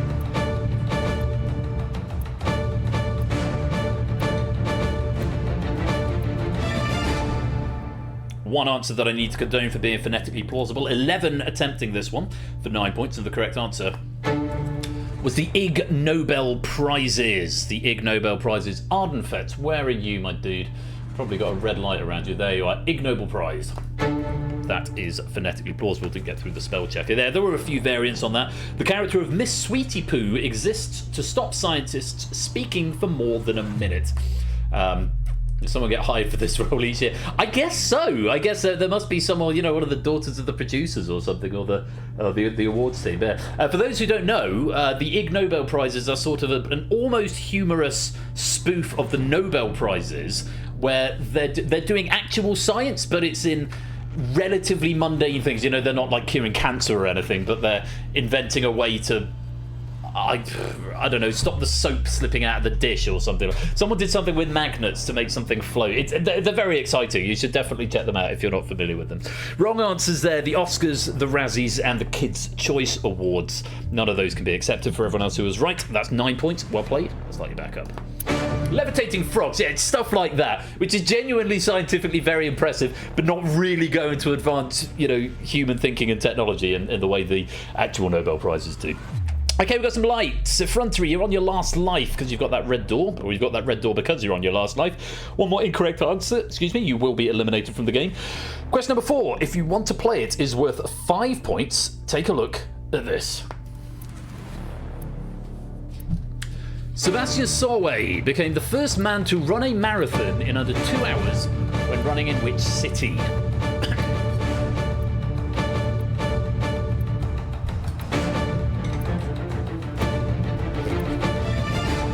I will qualify for all the pedants who are about to point out he wasn't the first man. I'll get to that in just a minute. The correct answer was London. It was at the London Marathon last month, in fact. He was Kenyan. It happened at the 2026 London Marathon with an unbelievable time of 1 hour, 59 minutes and 30 seconds. Yomif, and apologies for the pronunciation, Yomif Kejicha from Ethiopia also ran under 2 hours in the same race, but came second.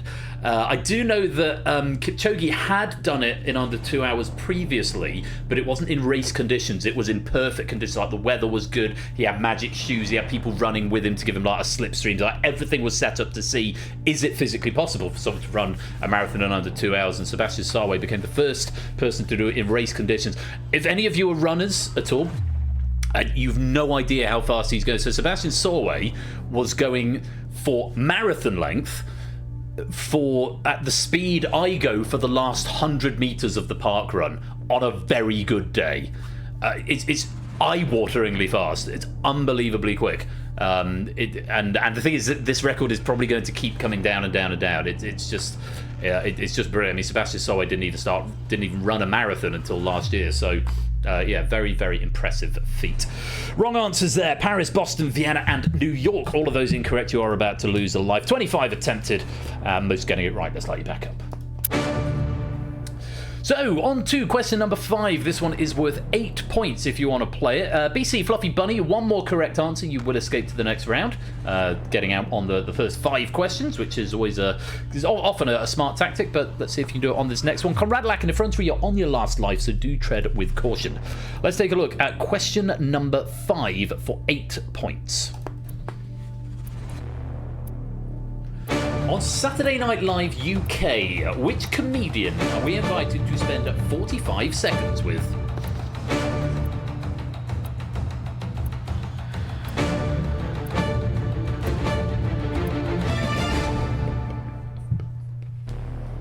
Time. Just 5 attempting it, and I've got 2 wrong answers here, but I'm going to condone them both because they're phonetically plausible. The correct answer is George Fouracres. I've heard good things about... Yeah, they're both phonetically plausible. About the reboot of Saturday Night Live. I haven't actually seen it myself. With Richard Osman on The Rest Is Entertainment said it's a reboot done right, and it's been done for appropriately for the target audience. So Saturday Night Live it's been getting rave reviews, and apparently you should check it out. George Fouracres, all 5 players who attempted getting it right and getting their 8 points. Let's light you back up. Okay, we've got some more lights. Clive, BC, Fluffy Bunny, Joe, you are 1 away from escaping. Jogging, you need all 5 of the remaining questions in order to escape, which is why your door is orange. And Conrad Lack in the front three, still on your last life, so do tread with caution. Fluffy, welcome on into the stream as well. Let's take a look at question number 6. This one's worth 4 points. If you want to play it, take a look. Reindeers are better than people, and do you want to build a snowman? Are songs from which Disney movie?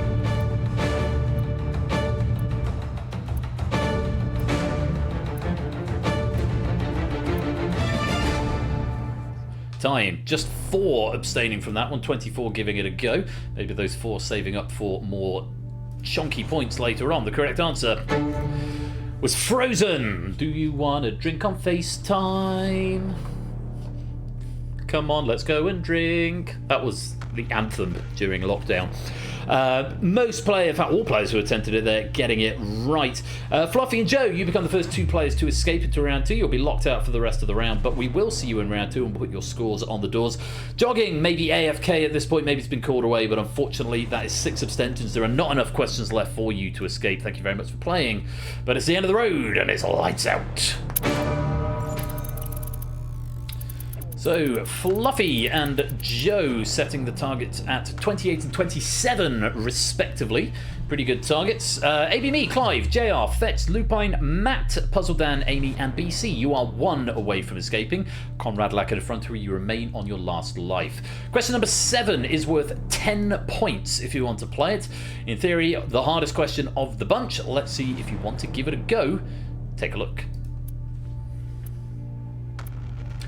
Irat Ikhmorotov's 2020 overture, The Myth of Falcon, is based on a legendary bird from which European country?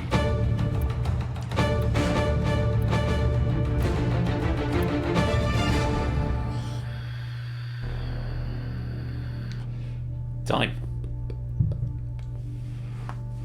So tempted to guess Malta. A lot of people were tempted to guess Malta, and it did guess Malta. Of course, the Maltese falcon possibly being in there. I'm afraid it wasn't the right answer. The answer we wanted was Hungary.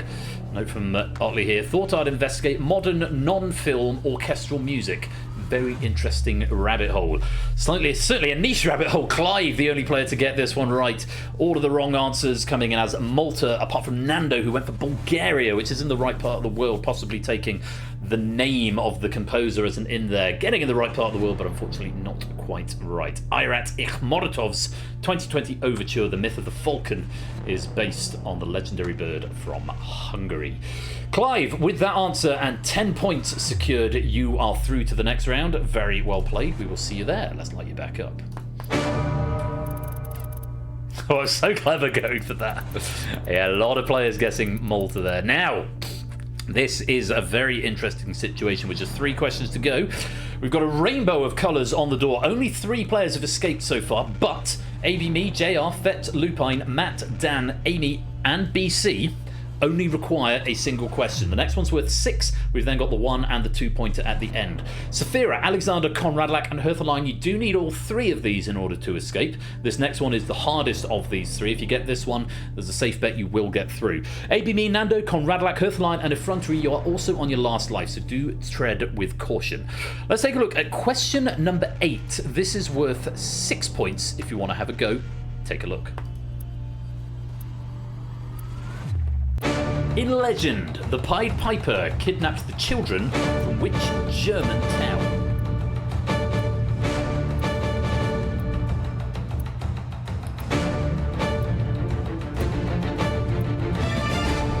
Watching the answers come through very, very carefully. I will allow phonetically plausible. I will not allow the wrong towns. The correct answer was Hamlin. Now, if you missed out the E, it did condone you, but it didn't condone you if you spelt it Hamlen, as Ben did at the bottom, but that is what we call phonetically plausible.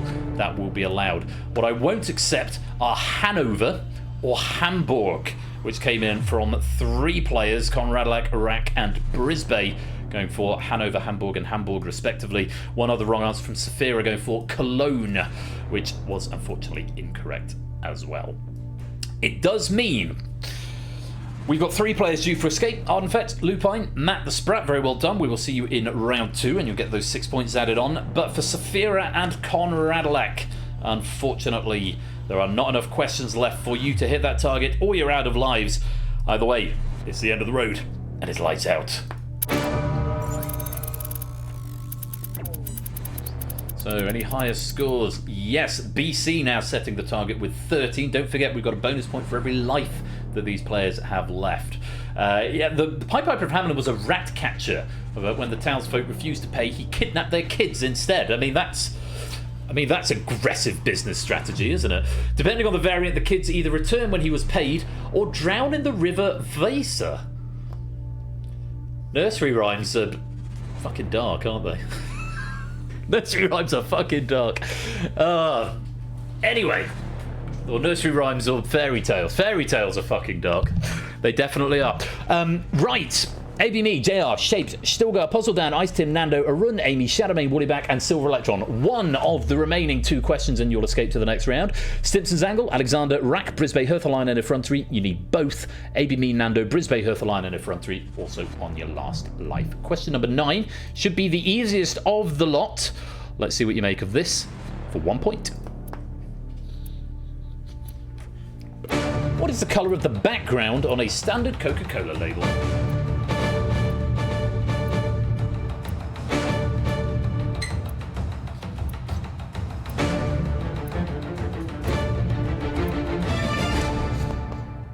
Time. 15 attempting. Don't overthink it. It's red. It just is. There's nothing more to say on that one, really. Everyone who attempted it getting it right. JR Shapes, Stilgar, Puzzledan, Ice Tim, Amy, Shadowmane, Woollyback, and Silver Electron. You're through to the next round. Let's light you back up. Those players notably going for the 1-pointer. They don't want to risk it for the 2-pointer. They could have got 1 extra point, but they're going to say, no, I'm going to go out safely on this one. I definitely know this one. They're not going to hedge their bets. I commend that. Did I say Ben had the lead? I'm lying. Clive has got the lead with 39. That's just me just ignoring Clive entirely. But yeah, 39 way out in front at the moment. So, ABME, Stimson, Alexander, Nando, Arun, Rack, Brisbane, Herthaline, and Effrontery. You do need to get this final question right for 2 points in order to escape. ABME, Nando, Brisbane, Herthaline, Effrontery, last life for what it's worth. Academic somewhat at this point. Good luck. Here's question number 10. Gambling in this game has never worked well for me. That's fair. Niagara Falls is located on the border between the United States and which other country? If you know your geography, you've really only got a choice of 2.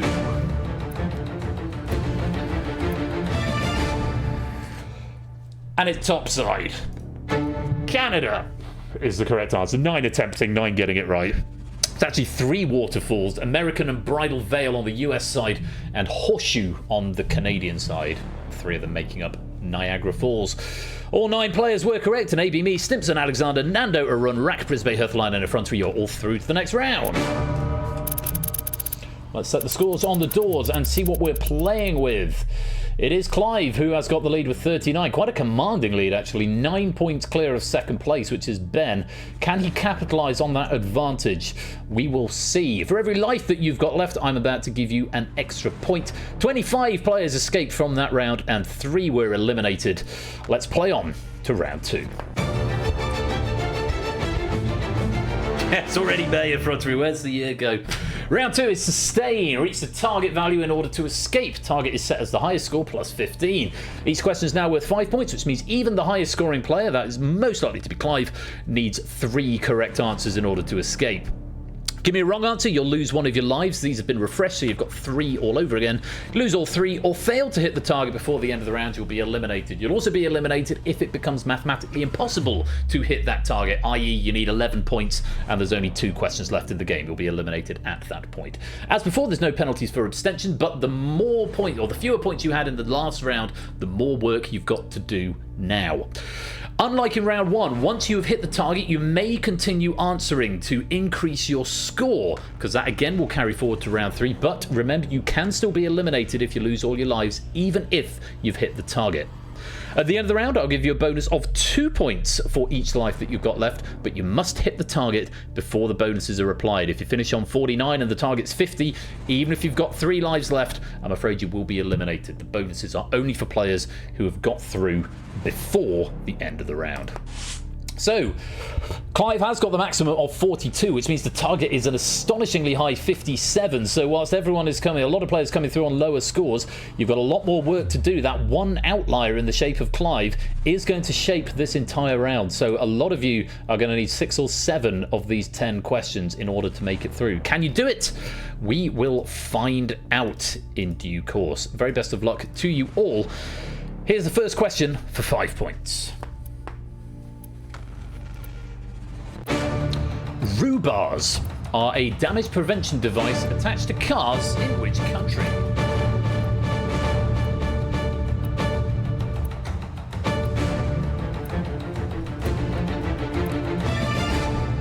Time. Correct answer. Down in the prison. Convict land, Australia. Roo is in short for kangaroo. They're called bull bars elsewhere, but only in Australia are they called rhubars. Not like rhubarb, Is rhubarb a vegetable, or is it a fruit? It feels like it should be a fruit because it comes in pudding, but instinctively I want to say it's a vegetable. I genuinely don't know, and I really want to. She's a drag queen. Is it a vegetable? I know it grows in, you have to force it. Yeah, you have to grow it in the dark, don't you? So probably a vegetable. Well, I never knew that, because I do love a rhubarb crumble. But you don't really expect to find vegetables in pudding, do you? Anyway, 24 answered, just the 1 abstention there. But the 24 who answered all getting it right. Let's light you back up. 9 questions left, 45 points available, nothing to report. Let's go on to question number 2. In mathematics, an exclamation mark denotes what function? That's an example of an exclamation mark in case you didn't know what one looked like.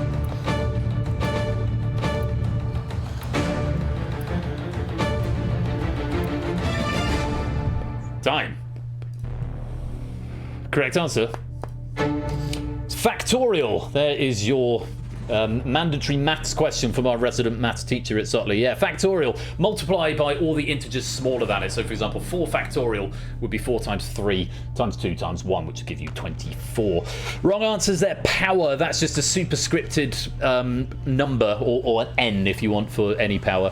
And squared coming in as well. That'd be a superscripted 2 would be squared. Absolute coming in the behind the scenes game from Conrad like there. Absolute, I don't know what absolute is in mathematical notation. I know in C# it's mathf.abs. Absolute meaning it always renders it as positive, even if it's a negative number. Useful for occasional. I'm going to think of an example where I use absolute values in this. Normally on differences, like the distance from a number, absolute values are useful. Anyway, 20 answered it, 5 abstained. Most players getting it right. Let's light you back up.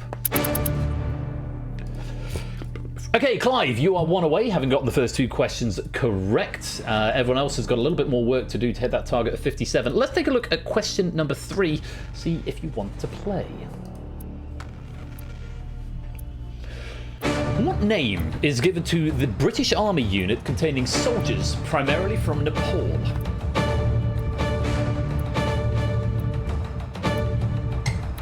I'm out of fizzy pop.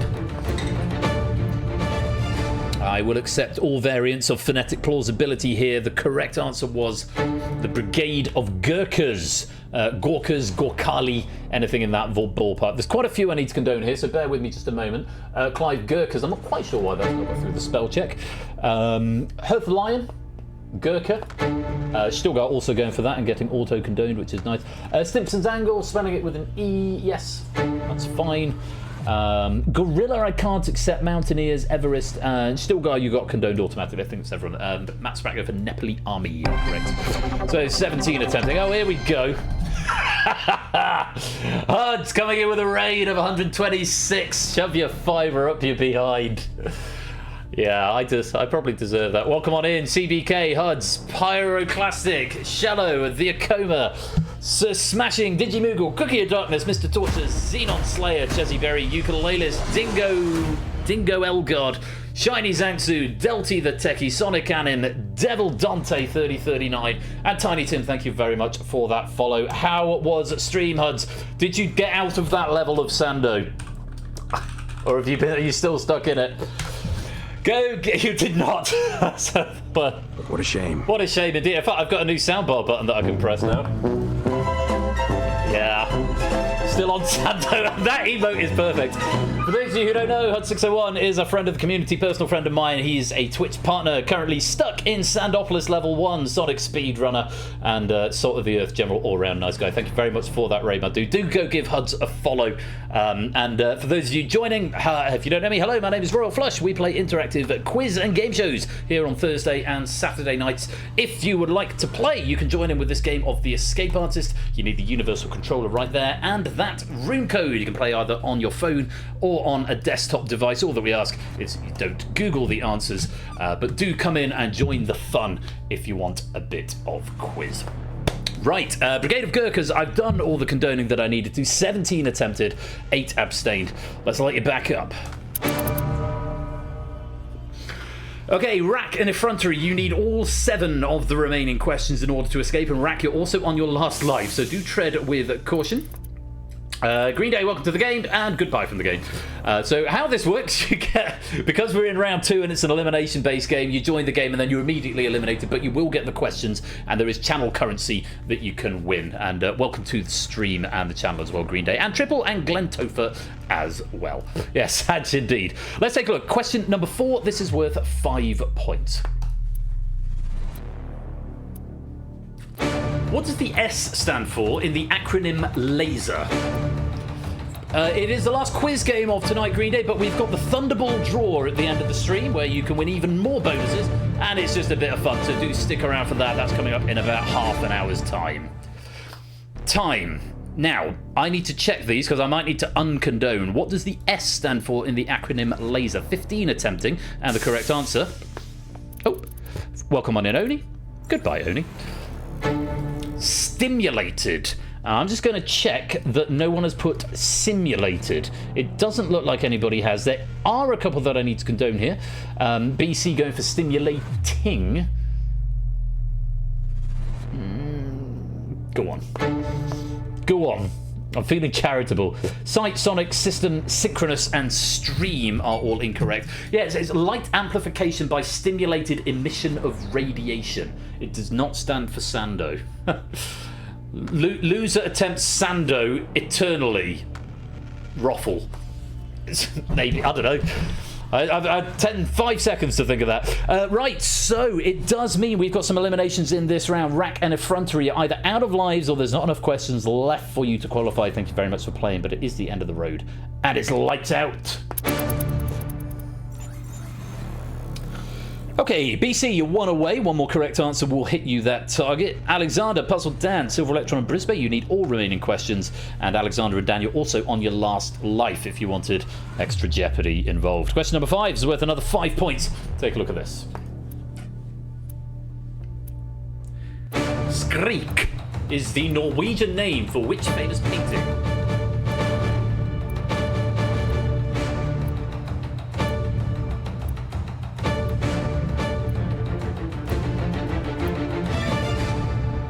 Time. Sorry, I'm just texting my girlfriend asking for another glass of Prosecco. I've got to concentrate on the quiz. 22 attempting that, just 1 abstaining there, and the correct answer was The Scream by Eva Much. Zeebs, master of puns, welcome to the stream. Yeah, The Scream. That one. Wrong answers here: Snowflake, Mona Lisa, and my personal favourite of the wrong answers, Paint.net, which is not the right answer. Rob D. Raven, thank you very much for that follow. Welcome on in. BC, you are due for escape. Very well done. We will see you in the next round unless you exhaust your lives. Unfortunately, Brisbane, there are either not enough questions left or you exhausted your lives. Either way, it's the end of the road and it's lights out.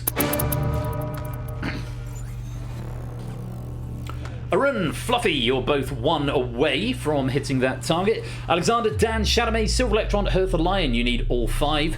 And Alexander, Dan, and Shadowmay, you're also on your last life. Let's take a peep at question number 6. See, let's have a look at this. You seem pretty sad for a girl so in love is the upcoming studio album from which female American pop star?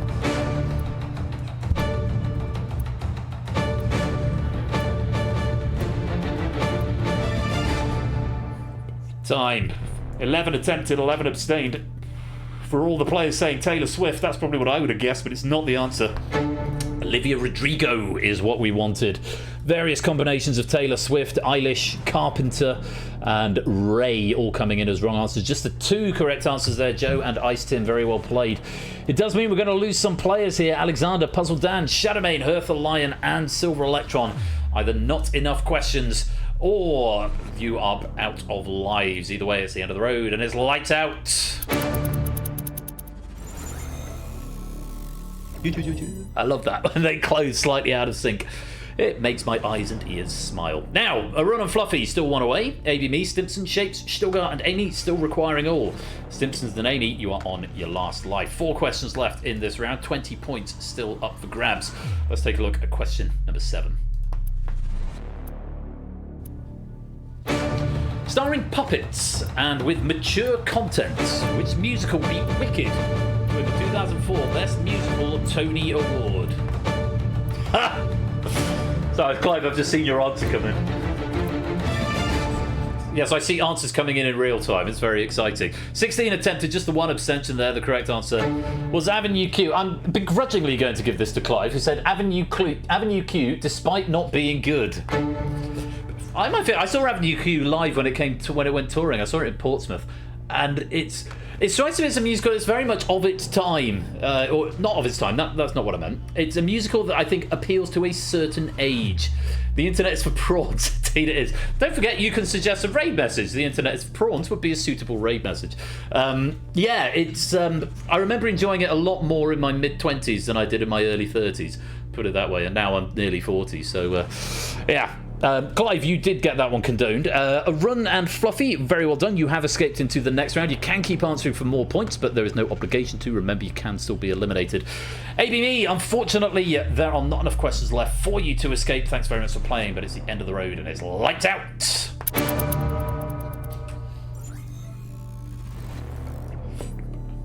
What a shame. What a shame. Yeah, it's a parody of Sesame Street, by the way. It's been praised for its approach to racism, sexuality, and adult material.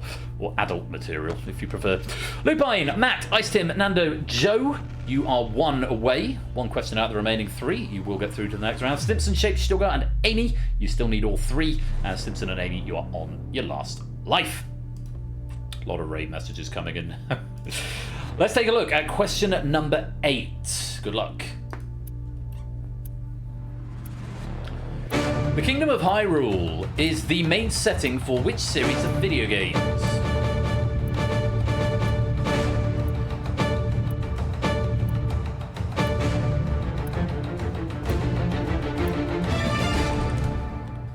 Time. Correct answer. It's The Legend of Zelda. We did accept variations, just including just Zelda, if you said that. 2 wrong answers, both Shapes and Fluffy, going for the Elder Scrolls. The continent of the Elder Scrolls is Tamriel on the planet of Nirn. And then various countries within Tamriel, most famously Skyrim in the Elder Scrolls V. Lupine, Matt, Nando, and Joe, you have all escaped into the next round. Very well done. We'll see you there, providing you can keep at least one life. Unfortunately, though, Shapes, you are either out of lives or there are not enough. I think you're not out of lives, but there's not enough questions left for you to hit that target of 57. Thank you very much for playing. Oh, by a single point. You'd have got 56 if you'd got the last two. Shucks. What a shame. What a shame. Thanks very much for playing, but it's the end of the road and it's lights out. Oh. Well, Shapes will know the answer to these last two questions now. It'll be really sad. He missed out by 1 point. Oh, it's rotten. Clive, so yeah, we can safely blame Clive, who came through with that massive lead out of round one.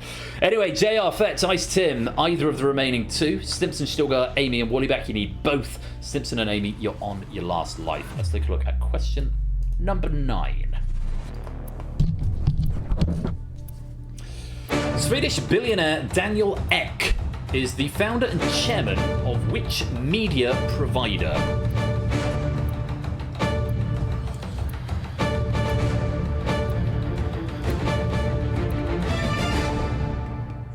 Time.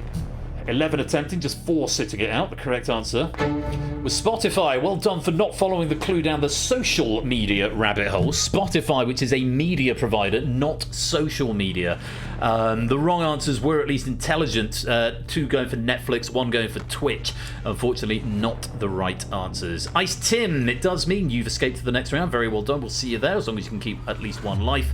But for Stilgar, Amy, and Woollyback, deepest regrets, but unfortunately it is the end of the road and it's lights out. 8 p.m. Green Day, 8 p.m. on 8 p.m. UK time on Thursdays and Saturdays. All information can be found in the Discord. But yes, 8 p.m. on Thursday and 8 p.m. on Saturday GMT, or British summertime, as we are at the moment. So with 1 question left, JR, Fetz, and Stimpson's angle, you do need to get this right in order to hit that target. Stimpson, for what it's worth, you're also on your last life and have been for some time, I believe. Can you survive this final question? Did it, Green Day? I didn't get a response from you. It may have been it was out of time, possibly. If you're chopping and changing between the broadcast and the device, then you may get a false positive of time remaining. So it's possible it was just out of time before and you got cut off. Anyway, question number 10. Take a look at this.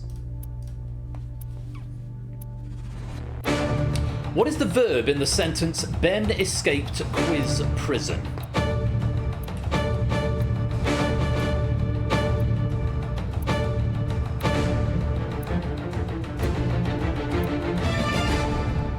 Time. Yeah, so if you focus on the universal controller, it will always give you 1 extra second if you're focused on it, but if you jump away from it, if you lose focus, the timer on some devices freezes. So you might come back and it says 4 seconds and then it says time up. That's just inherent to the way WebGL works, and there's unfortunately nothing much I can do about it. So yes. What is the verb in the sentence Ben escaped quiz prison? The correct answer is escaped. Noun, verb, modifier noun, and then noun, to give each for their correct part of speech. A verb is describing an action, for example, escaping, or hosting, or quizzing, or golfing. People who turn nouns into verbs, that's a refined art form. If you ever ask anyone, do you golf? They say, what do you mean, do I golf? Golf is a noun. Do I golf what? No, golf becomes a verb. I don't, for what it's worth. JR, Fetz, Stimpson's angle, well played. You're through to the next round. So, bit of a bloodbath there after 10 questions in round 2. 12 players that managed to escape with their doors going green, and 15 have been eliminated to go to the 3 who are eliminated in round 1. It means we've got a 12-player final. For every life that you had left there, I'm going to give you a bonus 2 points, and let's go to our final round. Snuck through, Harden Fetz. What is that emote called? Hype something. Sleepy 1432 Screm. Appropriate. Round 3 is survive, and in this round you must outlast all other players. First player to answer correctly restarts the clock and will set a drain running on all remaining players. You can stop the drain by answering the question correctly. If nobody answers inside 15 seconds, all of you will lose the maximum for the question. Lives have now been replaced with refires, and I've given you 3 of them. These will allow you to attempt the question more than once. So if you've got it down to a choice of 2, or if you think, oh, maybe I put a typo on the first time, you can attempt the answer again. Once they're exhausted, though, only your first answer will be accepted. You may attempt every question once for free, so even if you get it wrong, it's worth having a go. It doesn't cost you a refire just to get it wrong once. It's only on subsequent attempts. They can be useful, particularly towards the end of the game, if we get a puzzly question on question 10.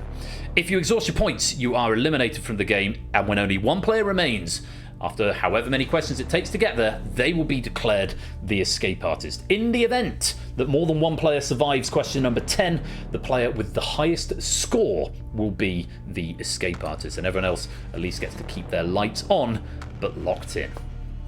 So, she's not got my message. Has she got my message? She's just come online. Maybe she's on the phone. She's probably on the phone. Right. Scores on the doors. Clive leads the charge with 88. Arun has 78. BC on 77. Nando 75. Lupine 74. Matt 72. Joe 71. Fluffy on 70. Ice Tim on 68. JR 63. Fets on 61. And Stimpson on 59. But that can change very, very quickly, because after someone is correct, you'll be losing 1 point every 2 seconds, up to a maximum of 7 points. Stop your drain by getting the question right. Don't forget those refires. Good luck.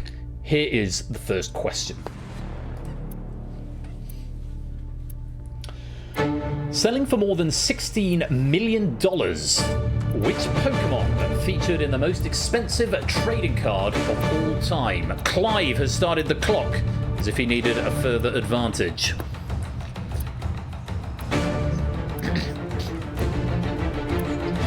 Those familiar with Pokemon might have been able to get it down to a choice of 3. All 12 attempted, but only 1, 2, 3, 4, 5, 6, 7, 8 got it right, either with or without a refire. The correct answer was Pikachu. It was Illustrator Pikachu, sold by Logan Paul. Card is PSA 10 Illustrator Pikachu, made as part of a Japanese contest in 1998.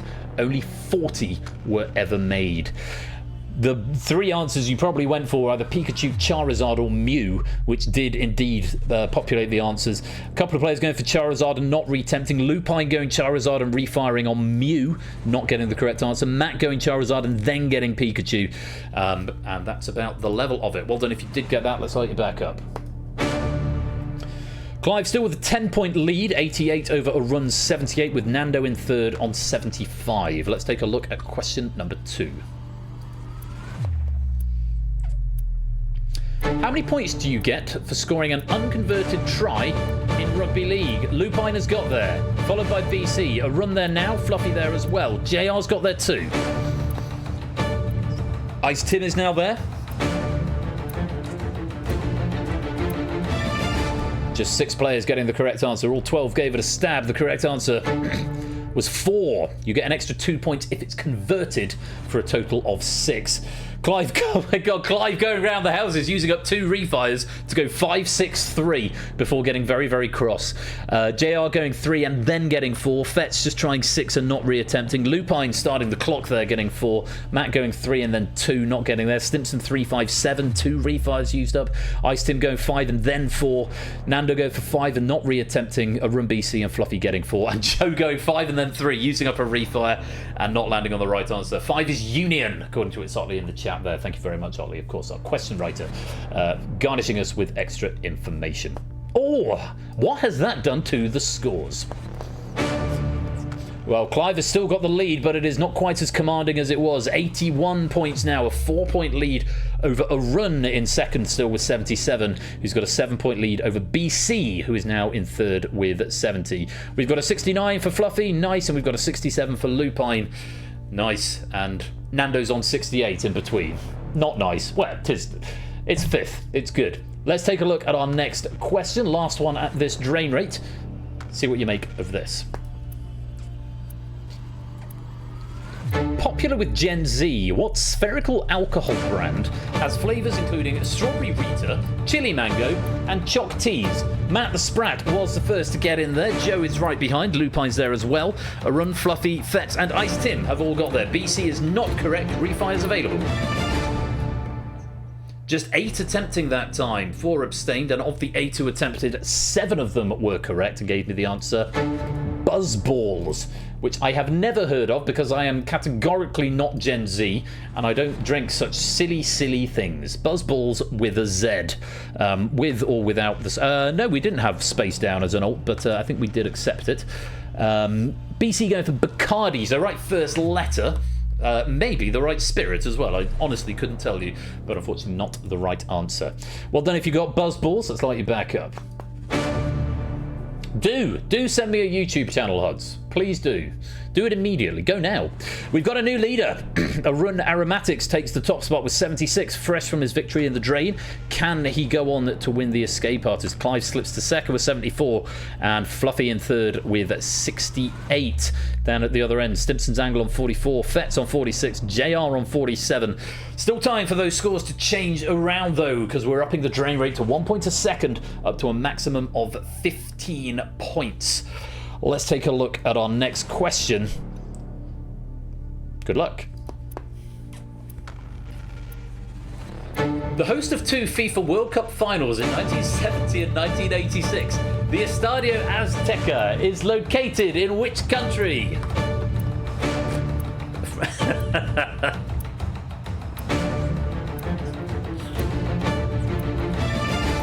Time. And despite this question coming up as question number 2 of the night in Danger Zone earlier on, not everybody got it right, and the correct answer after 12 attempted was Mexico. Yes, I did clock that because I'm the only one who saw both packs before they went live, and I thought that's rather pleasing. But if they were going to come out in, I'm glad they came out in the order that they did. JR's question first, and then Otley's question later on. Convergent thinking, sometimes it happens where you get 2 very similar questions in the same night. It's always nice when it does. Is Mexico located in Mexico City? It will host the games in 2026 later this year, making it the first 3-time host. But it's not going to be the final. That's going to be in New Jersey in America, as the United States of America, I should say, as it's being held across multiple countries this year. Nando was the first to get there. Fet's going Brazil, Chile, and Argentina. Not landing on the answer. Simpsons Angle, Brazil, then Argentina. BC just going for Argentina and calling it quits there. Right, let's light it back up. And check in with the scores. Run still with the lead of 76. Clive still in second with 74. Tied third between Lupine and Fluffy, both of them on 67 at this point. With that drain rate, this can still change very quickly. Let's see what you make of question number 5. The black and white Taojitu is used to represent which Chinese philosophy? Clive is there. No one else has got there yet. Arun is just behind. Fetz is there now as well. Fluffy's got there too. And that is time. That is a different thing. A lot of the same incorrect answer coming in, but it was Clive who got there first and started the clock. The correct answer was yin and yang. A red and blue version called a taeguk is the symbol on the flag of South Korea. If you ever wondered what that was all about, it's called a taeguk. Taegeuk. A lot of people going for Taoism here, which, according to my very hastily looked up notes, that's an ancient Chinese philosophical and religious tradition emphasizing harmony with the way, the natural underlying flow of the universe. It is not the same as yin and yang, as far as I can see. Unless somebody wants to very quickly disabuse me of that notion, it's not going to fly. It's not an ism. So Tao, Qi, Confucianism, and Feng Shui all coming in as attempts. All of them incorrect, and you're going to lose, or you've already lost the maximum drain. Let's light you back up and see what that's done to the scores. Clive was 74, Arun was 71, no change in the top 2, but there's a bit of a gap emerging underneath. Fluffy Bunny now into third with 58, and I think I'm getting a delivery. Hello, dog. A delivery of a dog and a glass of fizzy pop. Thank you, darling. Go on, Dexter, piss off. Piss off. You're not interested in this. It's quiz. You have no interest in quiz. Right. Dex, out. I have to tell you at this point, Stimpson's Angle, you are in peril with only 14 points and a maximum drain of 15. It means if you get this question wrong, you will be eliminated from the game. Let's take a look at question number 6. See what you think of this. Sharing its name with a British political party, what political party has ruled in Japan since 2012? Clive has got there after 7.5 seconds. Clock's on for everyone. Matt's there now as well.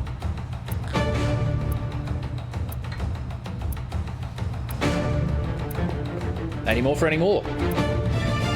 Stimson's out of points and out of the game. Just the 2 players getting it right. Very well done if you got this, and I'm going to be super strict here. There was a close answer. A couple of players getting close answer. Matt got it on a refire after going for the wrong answer first of all, which one other player got. Correct answer is Liberal Democrats Party, and I did need the word Democrat or Democratic or Liberal Democrats. I did not accept just Liberal on its own because we do not have a Liberal Party in this country. We used to until about 1982. Where's Jack Wilfred when you need him? He'd be able to tell me.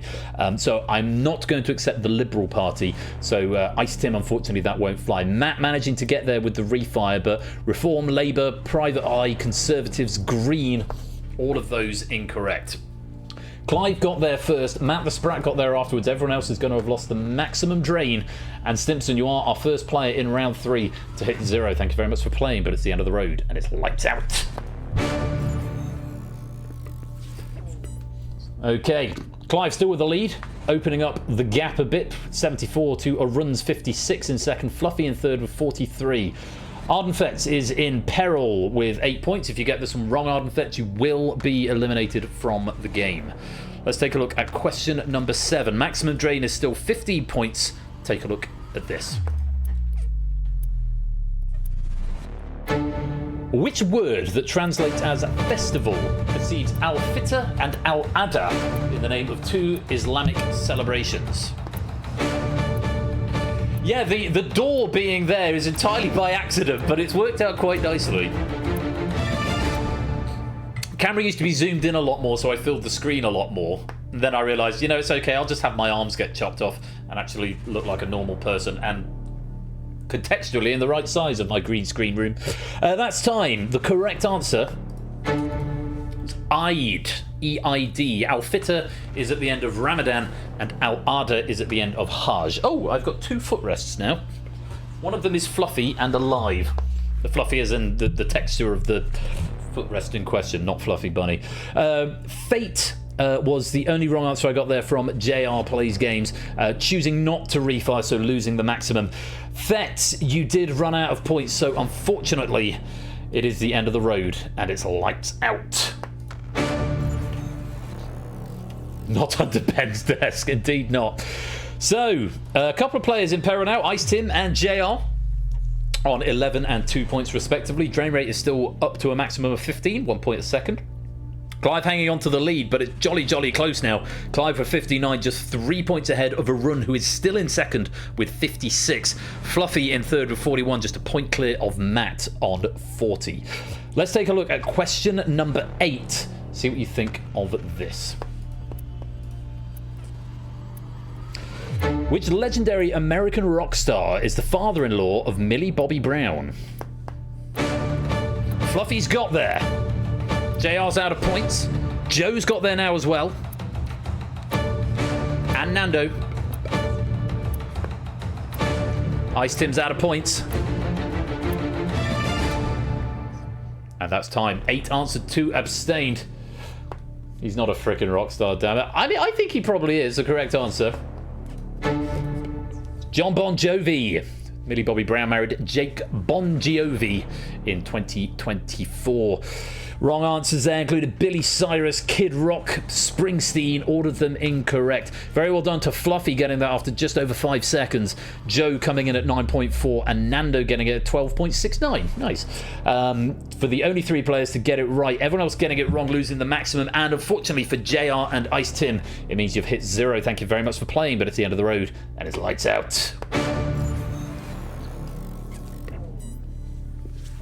8 players remain with just 2 questions left in the pack. BC, you are in peril with only 3 points. You're going to need to start the clock or get it within a second and a half within 3 seconds of someone starting the clock, or you will be eliminated. Clive has the lead, 44. Arun and Fluffy tied up in second with 41. Joe in a de facto third with 26, just a point ahead of Matt on 25. This is still anyone's game. It's going to depend very much how this question falls. Let's take a look at question number 9. In a 2026 visit, King Charles III gifted Donald Trump which part of a submarine? Joe has got there first. Arun is right behind. BC is out of points. Another wrong answer there from Lupine. Don't forget those refires if you've still got them. It should say on your device if you've got them left. Only 2 getting it right. Joe getting there first and Arun less than a second later. 2 abstaining altogether. The correct answer was a bell. It was a ship's bell. The bell from HMS Trump, a World War II Australian submarine. Not sure if the king is calling high. Yeah, I'm going to not dwell on that particular moment of recent history. Joe was first to get it right. Clive going for periscope, Lupine turbine, and then periscope. Both of them incorrect. Nando going for hull. BC going for nose before running out of points. Very well done to the 2 players who got that one right. BC, you have run out of points, and it is the end of the road, and it's lights out. So, for the final question of the round, we have a very special rule set. It's now 1 point every half a second after the clock starts, and there is no maximum drain rate. Your points will keep ticking down until you either hit 0 or you give me the correct answer. Going into this means everyone is in peril. Clive, Lupine, Matt, Nando, Arun, Fluffy, and Joe, you are all in peril. It does mean, going into this question, Arun has an advantage with 41 points. Second is Clive with 29. Fluffy's in third with 26, tied with Joe, also with 26. Matt has 10, Lupine has 7, Nando has 2. If Arun is the first to answer this question, then Arun will win the game. If it's anybody else, anybody with a higher position has got a few seconds to find the correct answer to stop their clock before it drops below the player who's already stopped. In the case of Nando, if you don't start the clock, you have 1 second to get your answer in before you will be eliminated. It's always a tense moment, and I can tell you the answer to this question is a single word. It's a single word. The very best of luck to you all. Here's question 10.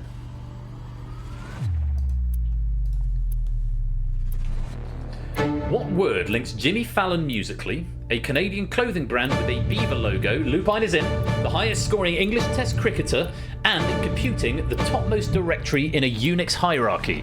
Clive has got there, Joe has got there, clock stopped. Fluffy is wrong, and now out of points. Arun has got there as well. Let's review what happened there. Lupine getting the correct answer in under 4 seconds. Nando almost immediately running out of points. Arun going for cook. Matt going for test. Clive going for the correct answer. Matt then running out of points. Fluffy going for dur. Joe then going for the correct answer. Fluffy going for cook. Fluffy running out of points. And then Arun getting the correct answer, which was Roots. Jimmy Fallon's backing band are called the Roots. Roots is a Canadian clothing brand. Joe Root is a cricketer, and we refer to the root directory in a Unix and indeed in a Windows hierarchy. So, Clive was not the first to answer there. It was Lupine stopping the clock with 7 points, but it did give Clive, because of that healthy advantage, a few seconds to find the correct answer. He drained a bit, but he has stopped it at 22 and has got the high score. Joe stopping it at 15, Arun stopping it at 13. But unfortunately for Matt, Nando and Fluffy, they did not get to the correct answer in time. Thanks for playing, but it's the end of the road and it's lights out. We did accept root singular as well. Root or roots. So it means we have 4 players who get to keep the, well, 3 players who get to keep their lights on. Ralph surviving, honorary clock starter in that final round, but not able to win the game, but surviving with 7 points. Arun surviving with 13. Joe surviving with 15. Well done to all three of you. Honorary mention, but no medal, because there can be only one escape artist. And finishing the game with 22 points. Congratulations to Clive. You are the escape artist. There he goes. Off to send some useful articles to everyone to escape. And Clive, huge congratulations on only your second escape artist gold medal. Clive is one of the longest serving members of this, serving is probably the right word. Longest serving members of this community, has been around since the very, very beginning, and the escape artist is one of the oldest games. And in all that time, Clive, you have managed to get your second gold medal in the escape artist. Huge congratulations to you. Very, very well deserved indeed.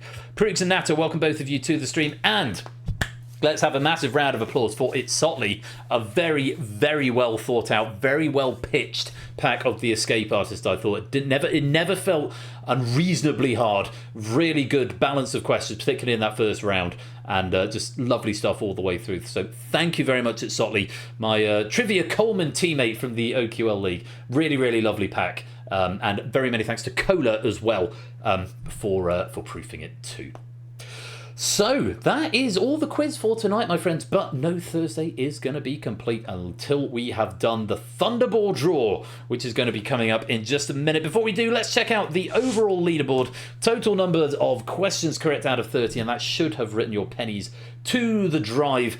It was Arun who got the most questions correct with 22 out of 30, though of course there is a little more to it in this game. AB Me finishing on 19, as did Fluffy, as did Joe, and ultimately our escape artist Clive getting 18 correct out of 30, along with Ralph, Matt, Ice Tim and Nando. Very well done to everyone, and I do hope you enjoyed the game.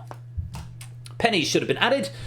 They will be written to the penny bank locally and pushed up to the cloud after the stream as part of the pack down. Lovely stuff. Great question, Pat. Really enjoyed that. And thank you again to Huds for that big raid and everyone who stuck around from that raid. Lovely to have you here. I hope you've enjoyed the quiz, whether you joined in to take part or whether you've just been watching along at home. Again, a reminder, if you did come in from that raid, or if you need a reminder for any of my regular audience, we do game night on Thursday and Saturday nights at 8 PM UK time. And you'll be most welcome to come and join us again. I'm going to roll the credits, and then we are going to play our Thursday night Thunderball. Maybe Lady Luck will smile upon you tonight and give you a windfall of pennies. There's only one way to find out. You've got to be in it to win it. So stick around for the Thunderball draw coming up in about 3 minutes' time. Thank you very much once again to Otley for those questions, to Cola for proofing, and congratulations to Clive. You are the escape artist.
It is Thursday night. We are live from the Game Night Control Center, and it is time for our midweek Thunderball draw. SNXD is the code. That's Universal Controller. There is the room code in the chat. Head on over to safetyshed.com/Unicorn and get yourself into the Thunderball draw if you want a chance at winning. 40 seats on the front row, 40 seats behind the camera. Let's just lucky dip. Sure, why not? I'm going to finish going through these raid messages while you come and join Snappy Crafter. Welcome on into the stream. How lovely to have you with us. Just in time for the Thunderball. Do come and join the game. You must get in before I make that room code go away, which is the next time I click the Q bar.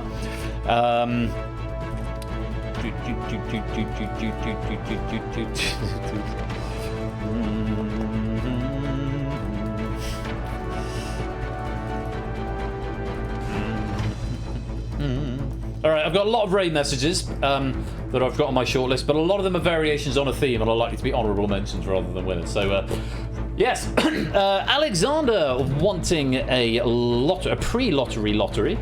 We haven't had one of these tonight, so let's see if fortune's going to favour you, Alexander. Veal success.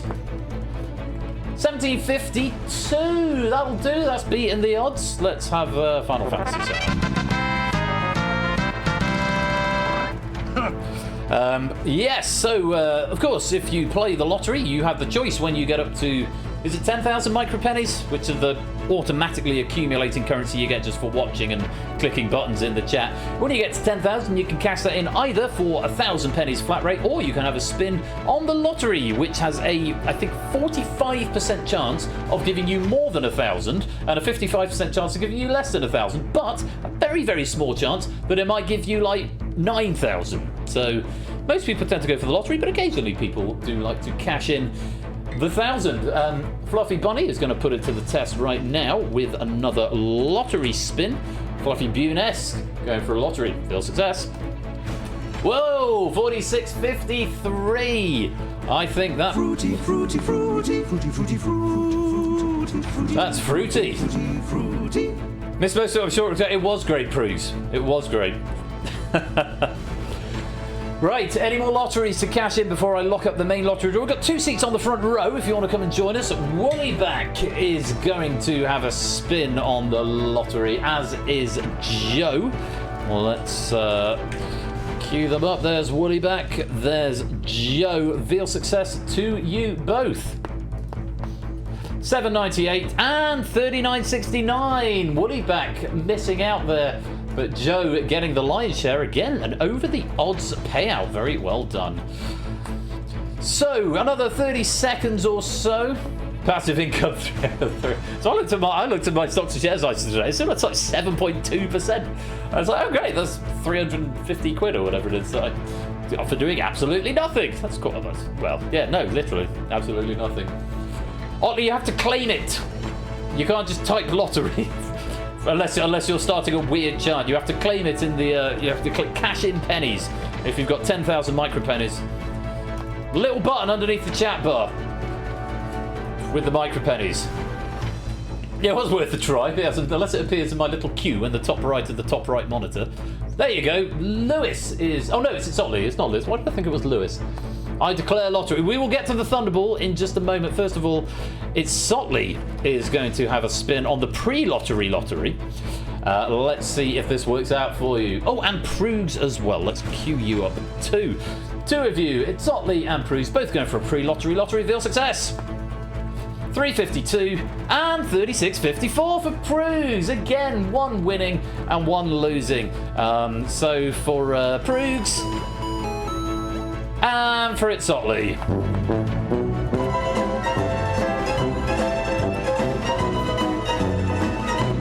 That's the way it goes. I'm going to lock this up. And we're going to get on with our main lot. Well, it's not a lottery draw, it's a Thunderball draw tonight. So let's start the machine. And tonight we are using Excalibur and Set of Balls number 1. Here is a quick reminder of what you could win. Just get the Thunderball, you get 100 pennies. Get the Thunderball with 5 numbers, you get 50,000 pennies and everything in between. Hoping you're feeling lucky tonight. Let's release those big money balls.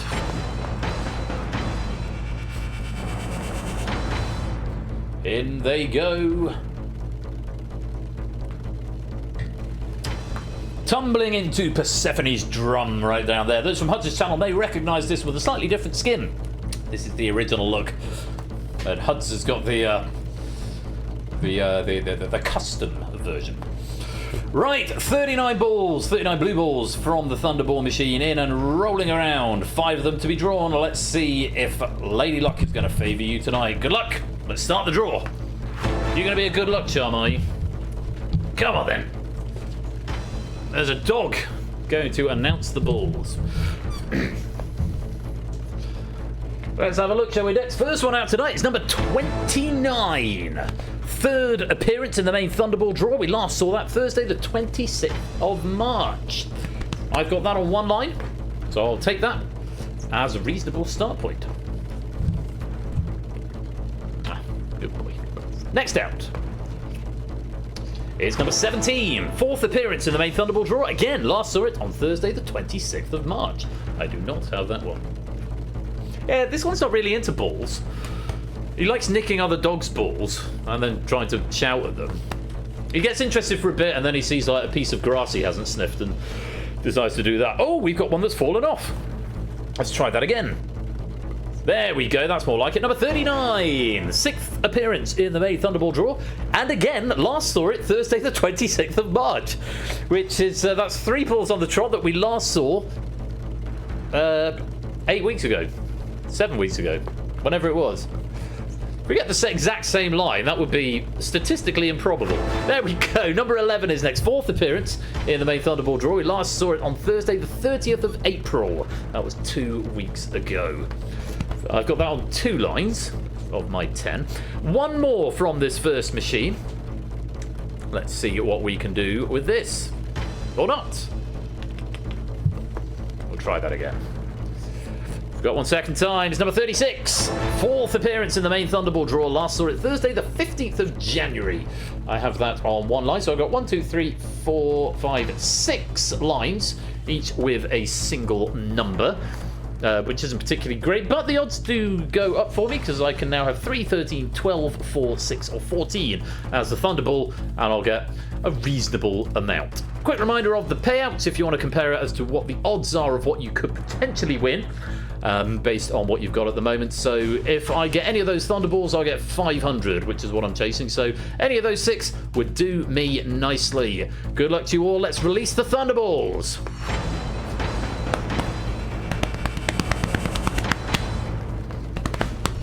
I am not a drum. And there they go, the 14 red Thunderballs. 3, 13, 12, 4, 6, and 14 is what I'm cheering for. And I've also got 4. I've got 14 without any numbers on 2 other lines. So actually 14 would be really, really good right now because you do get a little bonus for just the Thunderball. Let's see. Let's pick the Thunderball. Come on, 14. 14.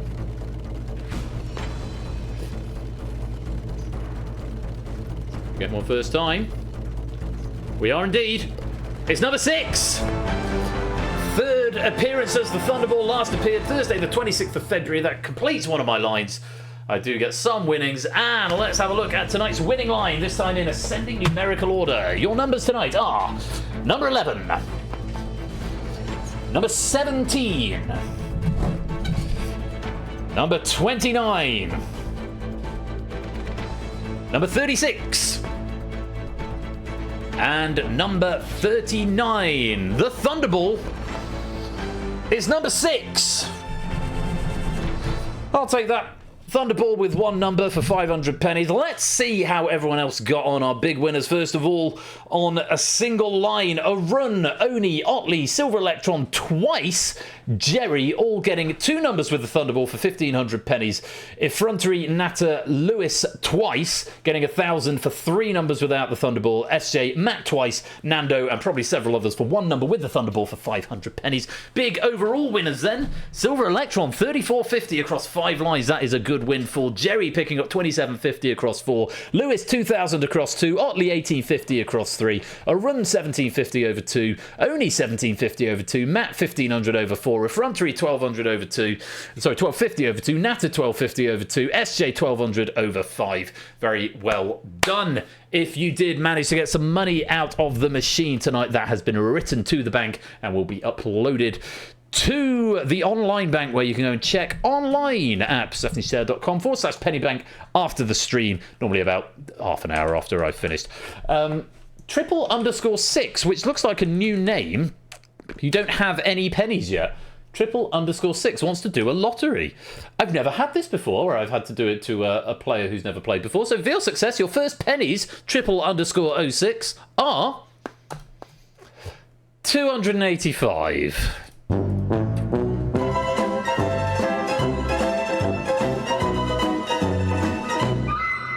What a shame. What a shame indeed. But those are your first pennies, Triple_06. Only uphill from here. That has been the Thunderball. Do join me for the raid message and the raid in just a minute, because of course bonus pennies are available for my favourite raid message, and of course you get a custom thumbnail designed for the VOD. So do stick around to see who the winner is going to be tonight. You've been watching the Thunderball. I hope it was fortuitous for you. I will see you for the raid after the credits.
And my friends, that brings us to the end of another Thursday night game night. It is just before 11 o'clock, so we've gone on. But we have had 3 games tonight. Thank you very much to JR for that wonderful pack of DangerZone earlier on.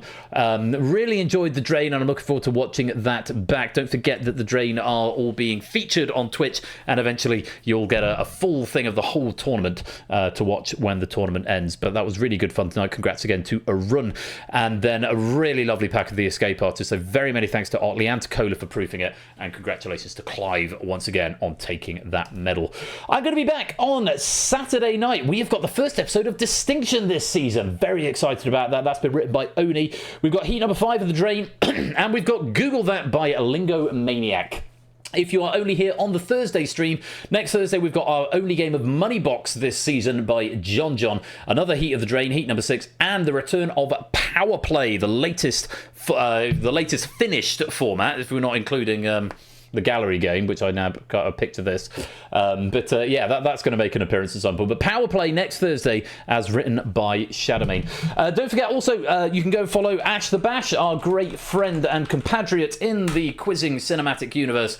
He is starting up with season 20, I want to say, next Wednesday. So do go and give him a follow, because he does equally excellent content and is just a wholesome, all-round good guy. So do go give him a follow. And once again, of course, Huds, thank you very much once again for that raid. It's not going to let me shout you out for a while, but we can do it down here. We can give you a fake shout out, can't we? From the operator. Woo and yay. Do go give Huds a follow as well. Thank you very much for that raid, my dude. Very much appreciate it. And looking forward to working with you in June, because Huds, of course, does his June charity marathon event for the whole of June, and every year we do something together, and very much looking forward to this year's event. We might be doing something we've done in the past. Who knows? That is to be decided. But with when the two communities come together and we have some quiz and we have some do some silliness over on Hudson's channel. But yeah, that's going to be coming in soon. More details on that coming soon. It is in the What's On guide. It is highlighted that is going to be on the 20th of June. So for those of you in my Discord, you will have noticed the HUD, the Captain Stats avatar on that that section of the What's On guide. And if you're not in the Discord, do come and join us. Now, let me pick a raid message.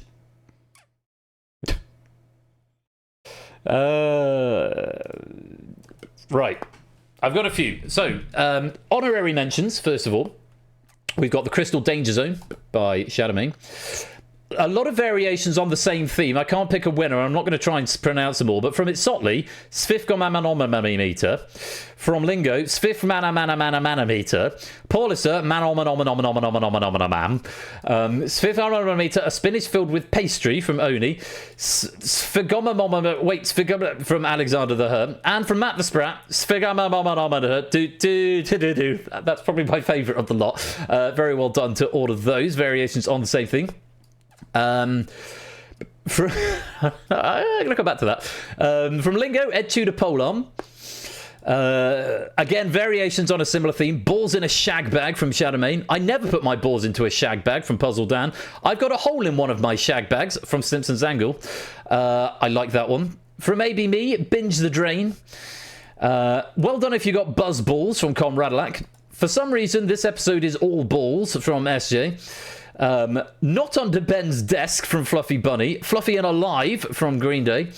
No viewers were used as footrests from Simpsons Angle. That's very good. And then a few last minute entries. My dog is into theft from Shapes. This one isn't into balls from Itsotli. And he's only briefly interested in others' balls from Lewis. Now, 1, 2, 3, 4, 5, 6 remain. So we're getting into my top picks. And they're very, very good. I was going to think about who we're raiding. I think it possibly Negororix tonight, because that's been one of the options for a few weeks. We've never quite capitalised on it, so I need something appropriate. Lupine, I've gone into Panic by the Smiths. From Ardenfets, Ed Tudor Pole is not Brendan Fraser, in case there are any doubt. Down to 4. Oh, these are very, very good. Or is it 3? Might even be 3. Oh, no, it's 4. From Shapes... Piss off, you have no interest in this. That would have been a winner, but we're raiding quite a wholesome channel. So that might be, might not come across the right way, but that did tickle me. I've got 3 left. Lingo, Lewis, and Huds. Oh, Lewis, best of luck with your soliciting. 3rd place. Oh, this is so tough. If you remember what you submitted, you'll know what these are. Lingo and Huds. Just because I think it's going to be a bit more universally recognised, whereas one of them is a bit niche. It's a very tough decision. There's a hair's breadth. On a different day, I could have gone in a different direction, but I'm going to give it to Lingo Maniac in 2nd place. Said the French to the Haitians, no soup for you. That's going to be 2nd place. That did make me laugh at the time, but it's got to go to 2nd place. We've got... So I'm going to having raid message regret, but I can't. I've got it. It's got to go to HUD601. It's short and sweet and to the point. The internet is for prawns. That is tonight's raid message. It's going to be the episode title, and you get a thumbnail HUD601 on the VOD. We're going to go and raid Nega Oryx, who's doing Water Park Simulator, and say the internet is for prawns, and hopefully they'll get the message. It has been wonderful chatting with you all tonight. To all of our new followers, all of our new friends, and all of our returning friends, it's always great to have you here. Thank you so much for joining Game Night this evening. I'm going to be back on Saturday night with Distinction, The Drain, and Google That. And until then, you have been watching Game Night with me, Royal Flush. Be splendid and wonderful and marvellous and safe. And as always, take care, peace out, and good night.